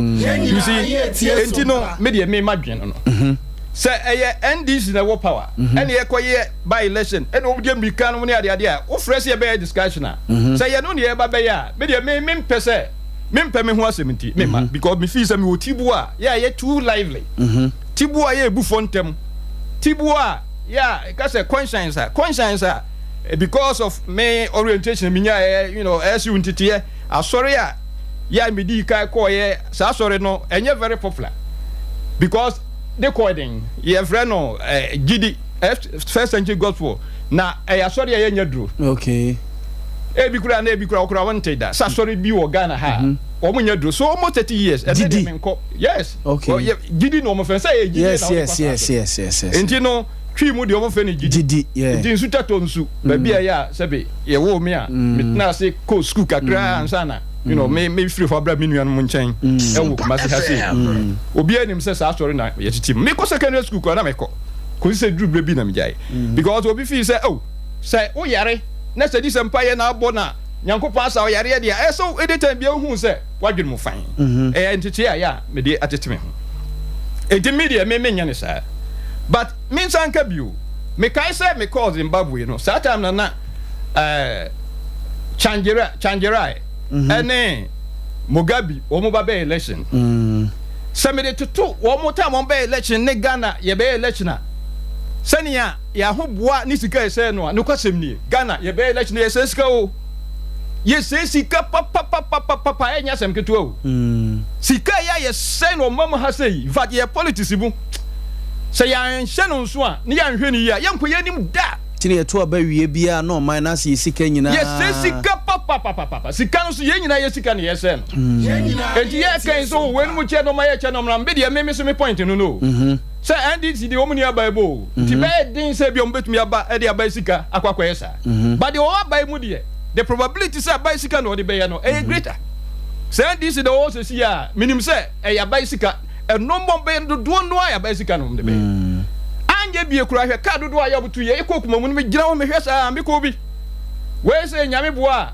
wo kina nyuma me o kina awia me pa sori amesan yakọ okay so ati ase eno de me ka okay yes okọ hwe ka ye gu ho ni nyina so abai fu welo kuma wu e ka me say government official bia e ba hobi me ka especially obo mfri ashanti wo mu nyina so abai fu welo edi gu mu you see as I say democracy ye koye nimu but ye koye nimu no near sorry, so you have to say, yes, target to say, Malaysia, to say, Singapore, to say, one way, and to some way by election, almost as you said, yes, you better any aquayanim. You pay your depan, Yaquayanim. Fu every year, yes, no. And no mapa, yes, yes, said your bayer. Any problem to about your mind. Hey, or my son, Yaquano idea, Massa. And for whom she see your best for to cocoa. And for whom she say, I see, you bet to oil. And for whom she said, never see me no, say. Yes, Ghana. We are in South Africa. The largest exporter of producer of gold. Africa. In Africa. In Africa, yes, in Africa. And so normal to say. And go ye. Many who can say, so share and your economy assembly babeka. Na mayor or no major. Or can say in a maniaje, not baby or DFI. But don't say any idea. So see, I mean, okay, say. Wamanya ya ni sika sema practice pa enkanka eka eka fam ya eka mini wo mo bibi enye yi yi se Zambia e na betimi da to Ghana ho me kasa de be kan say yen debt to GDP ratio no any credit ratings de nanse no mampani ka ho asem so you know credit rating agencies no wo mo reckless no de meeting sa na mesre because IMF any World Bank say by the end of the year, near debt to GDP ratio, now you say 103 or more than 100. Na by and will be rated and found to young status. So are you a miner? Ya o mine, yes, will be a yaw of Bobusia, and ya Ghana. Africa has so is Zimbabwe, Zambia, Ghana, you have to get your case young status. So standard the poor, Moody's, any Fitch.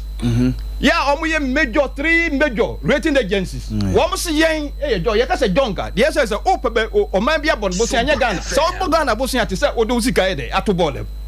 That is what they are saying. And also, say, inflation. Say, Zimbabwe once more. Now you Sudan, baby, and Tokosienwa. Ghana ha a normal war, didn't sleep, baby, Africa, you be Brima. I know you're Russia, Ukraine war, and I say COVID. Debbie. What do you mean, Canada? Well, because I be a don't need to buy before. Because I might have in a Russia Ukraine war no account. COVID no suka obibia. I didn't think a normal boy to say the normal board. So what I say? Just 3 days ago, not me here, Professor Bobkin, one of them so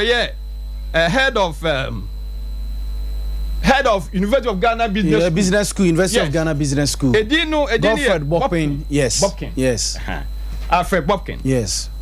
Say, IMF will say, by the end of the 3 years, you say, tax to GDP, and go back to 18%. But what say, so we Zimbabwe or personal taxation, said the end, tax no money at the said the world in Yamaka. Ebia now in your business.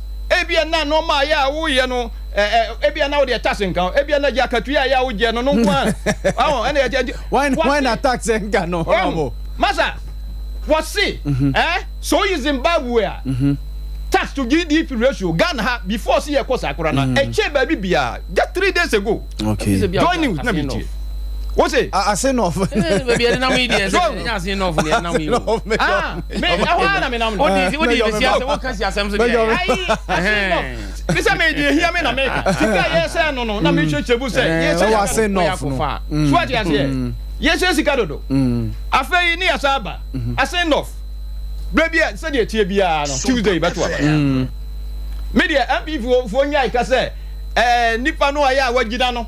Wa ye dey yede no court na yede no batum look Ghana mrakire say obia ya yede no court sempo yesi wono afa tuo no akum nipa to ti said here you know the see you besu many yes until say court bekase wodi for no until proven guilty by a competent court of jurisdiction no why you innocent yes and this what it say me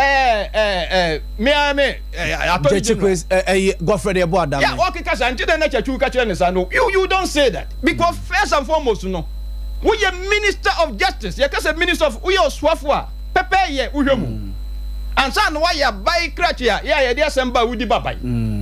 Minister of Justice and what? Attorney General. Now who are ya we minister of justice no who near see we prepare now who nim say obi a ye de go court no say ye ni na semwa ne nwa no fa nipa no efi bia ni no o ye innocent now who kasa asem no agent na so kasa asem you see nati I seen of ombato aba no na say de chie bia say de bejo ka no well say de me can be de me no me say me MPP ni a enya de amba be ka say enya ba ye be 20 ne ye sample duduma no be de menka bi da na me yiri say menka obia ya say bia kwada we ya we de na ni kura mpo no onim say aba be 20 no be enti de wafa na dwene dada okay ho ya to aba president nanado enya dodo sene omampani dodamani mama yeah but omo to ma Jechi yes omo to skirt and blouse yes e kire say ne ho odo e de na omo hunu won ho de omo hunu won ho no ensesan okay bibia ni hwa ya asesa mate and you see what yes ye onyame be tire ne tumi okay ye onyame be ka na ye no kre question see what yes ye me de me wogidie say nipa no omu gidie omo beto abande ma okay enya de ye bibia bes ne eto abane man wi a de MPP for no omo pe no omo ye okay na omo nkan hu say omo na ho enko omo na ho da okay MPP for nkai including me uncle very nice gentleman but me catch no ni MPP for nyina say omo na ho da bia they will stay in power forever say what yes by December 2025 na ebia na mo de mo normal go from ebia oh nyenje ebia mo de mo normal be go from I will say what yes second any day na mo say thank you the battle is the Lord and then they will say I will hand over Mampanio to the next MPP government and no just say we nyame afrim na nyame be kire to me okay January 2025 okay amama hu se fa ho hini sika ya mo atade so mo be Argentina ya hand over ya da ya ni nyina o because wo mu dim nyina yet anu anu mo yusu ho no wo ma dwun se sika timi bibibia wo mo yiri se onya tumi ya incumbents no timi bibibia ya baba mu pen mate and this for me na me ka ho bi unim say DC 1 2 3 ni na me ka the longest serving DC in the history of Ghana, former NALAC president yes DC for nyina mayo mo pani yes ya konta se me ka chance million de edu na edene yeah so ati as ye bibia anya ye mo MP Bampo MP your friend is saying Ampretum quite about a year ago, more than a year ago. What's in that year to buy a baby poto? Yan did if one the corner no more. I'm a more bunny intra. Okay. And a man casa, some baby poto. Matonabo. I pray our casa, I don't know Mamu cry at Dinson in there. Okay. And that one and one to know Ghana. Okay. And to the Amuba was saying no for no. They make understand. Don't question, eh? And from BPA, you know. Okay. The trimu fine about what the beginner. On your maternity. Yo. I still know for Obama. Okay. Said you to Monica, you know. I said, Nidende, Honorable Koko from Pond, the longest serving DC, Ewo Mayemu, former NALAC president, and I know, Sassia, former DC, Ewon Sutakwa, my people, Sonny Etienne, Kena, Kota in Kanso, away free Hamburg, na. Kotoki and a positive change media or say under Nana Danko Akufo-Addo government, you know, a teacher for pensioners are dying, drivers are dying, market women are dying, wu nurse wu teacher trainees wu fishermen wu just say omani moye denepa and court ahenkan will say you go MPP mo ye there mo be come ko position court ahenkan krono and was asudi we aba no mejo ma memra ho no mo 3 minutes na yenwie okay and ya no check in 3 minutes I may check in pepe it kasa ya na de ba dia na mejo ma me to the next 3 minutes kasa de the next 3 minutes media say yo so mo hwe mejo ma memra mbuso mo hwe me say ansa na on be frame me say me no obi be mesia no mo hu se nipa no say be yes no crepa because wo kasa ya wo go me oh yes na me brand na mato atwe na hwe na me so so hwe nipa no ne caliber ene ne stature ene yes ofre me busa right we dey me say mo mo bi friend no correct yo minia wakasa Koko from Paul but yeyi kwa ni ebubu dan a na sa anka dan a wo say etene wo say etene wo say mama reference say akwatia by election e na see ye chirepone by election e wo de tututuo ni nyina ba mu yeyi bi nso no Professor Frimpong Boateng eye nipa operation e wo ground wo po e de panie epempam e wa yi What is a minister be can say violence begets violence. So we are interior minister. They are going say we say near man 42 AK-47 near there.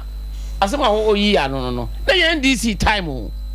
So and I make sure I me even Ukraine this area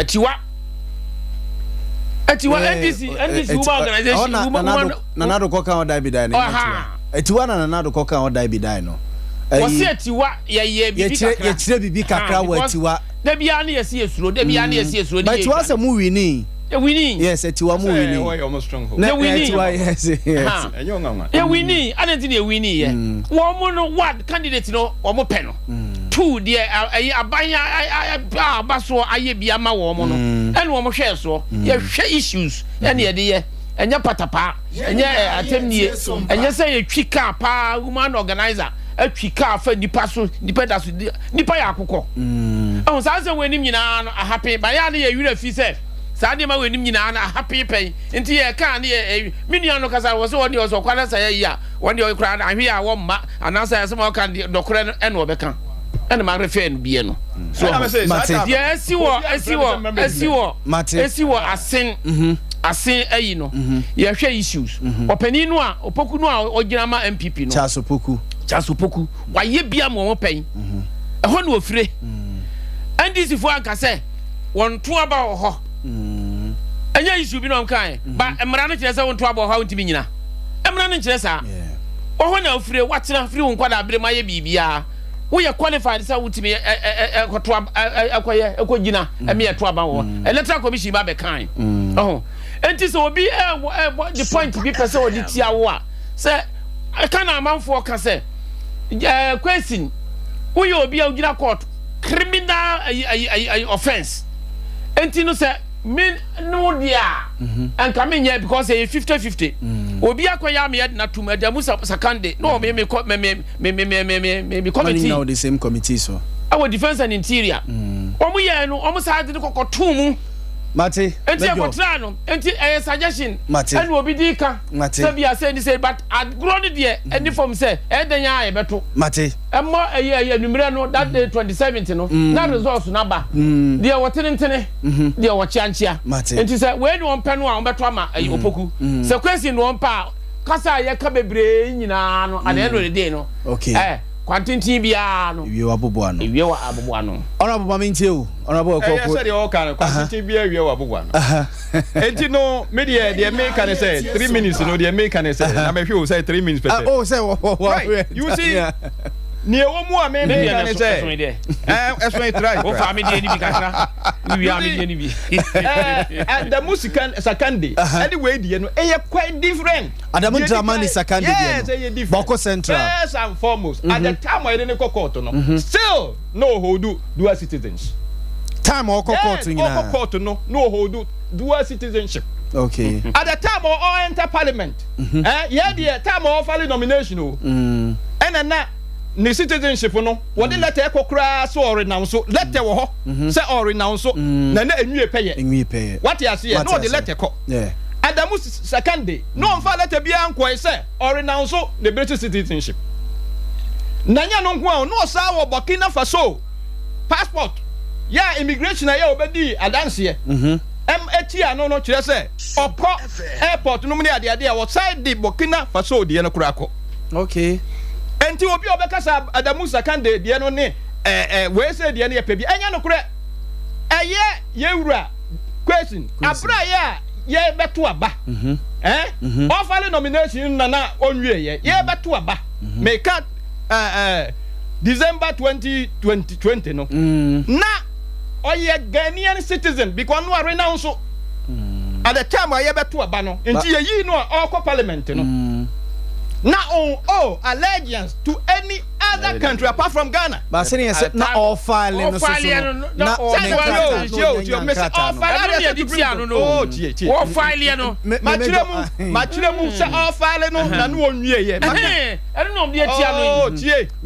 but at the time I hear to abano no we the Musakande abra ya to about all file Owa parliament yo ni nyina no na on Ronaldo other citizenship swat ya se e dey no court no still no hold all those positions or hold all those citizenship okay enti wo jimi fan to ho man ye Matthias ye kama sin of what ya se woni Adamu Sakande die no enso no ye kase dantamo ti se osoro ene asase enti no eye question no ne ho son na MPP for me sa ka kiro bio wo tena ho bio wo tena ana kura obi aka owura no wo siso mo po wo mo po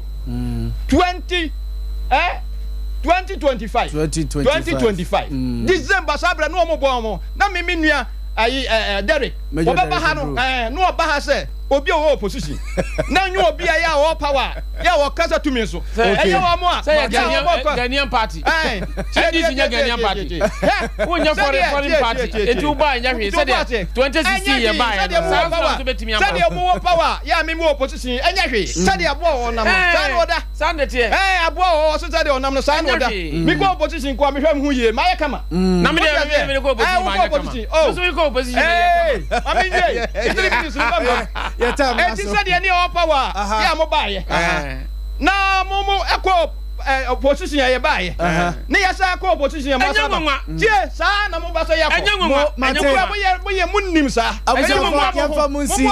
ya fa munsi ase ba election dia ababa to bia no eyem poyem okay e ma ase no fofo any Ghana for na bia be ko bia na mate ase no fofo e don no be de e dia kire ase no fo mo nti de o ka se sie o Mate omeko me ya o mpa so mo tese o ma so aye o mpa ama mpacho yo na se wu ate wo ya mpi kura Mate court kura ne the honorable Eko from Paul the longest serving DC former NALAC president former DC in Sutakwamai medase Major Derek Odro former MP in Gransa North former deputy defense minister ono so medanase perform medamase ebesi anyakopon ya duma next week ya me shira mo pa mi ko de na mi ame wa fase Buffalo Masende de amount Damien Osei tutu ampofo Damien Osei tutu ampof yesi ene your birthday me ma happy birthday o uncle Akwesi Frempon Ephraim ene abusiafo ni nyina Damien Osei tutu ampofo ai na your birthday ma happy birthday nyame nhira won to nkwanem na nyini ebe penimpa abodiabe etna se brutal bright entry na seseye ede me betina ha se imam besomo me de na Yaw Boamah Libya Borga abu ma mempiantum me pia me mo we no ho we no okay yo boy bo piatum ne bo na yenko mo wasi no botum piatum you ever buy credits where you get up to 20% of your money back before? Make I tell you about Vodafone's double promo. See, anytime you recharge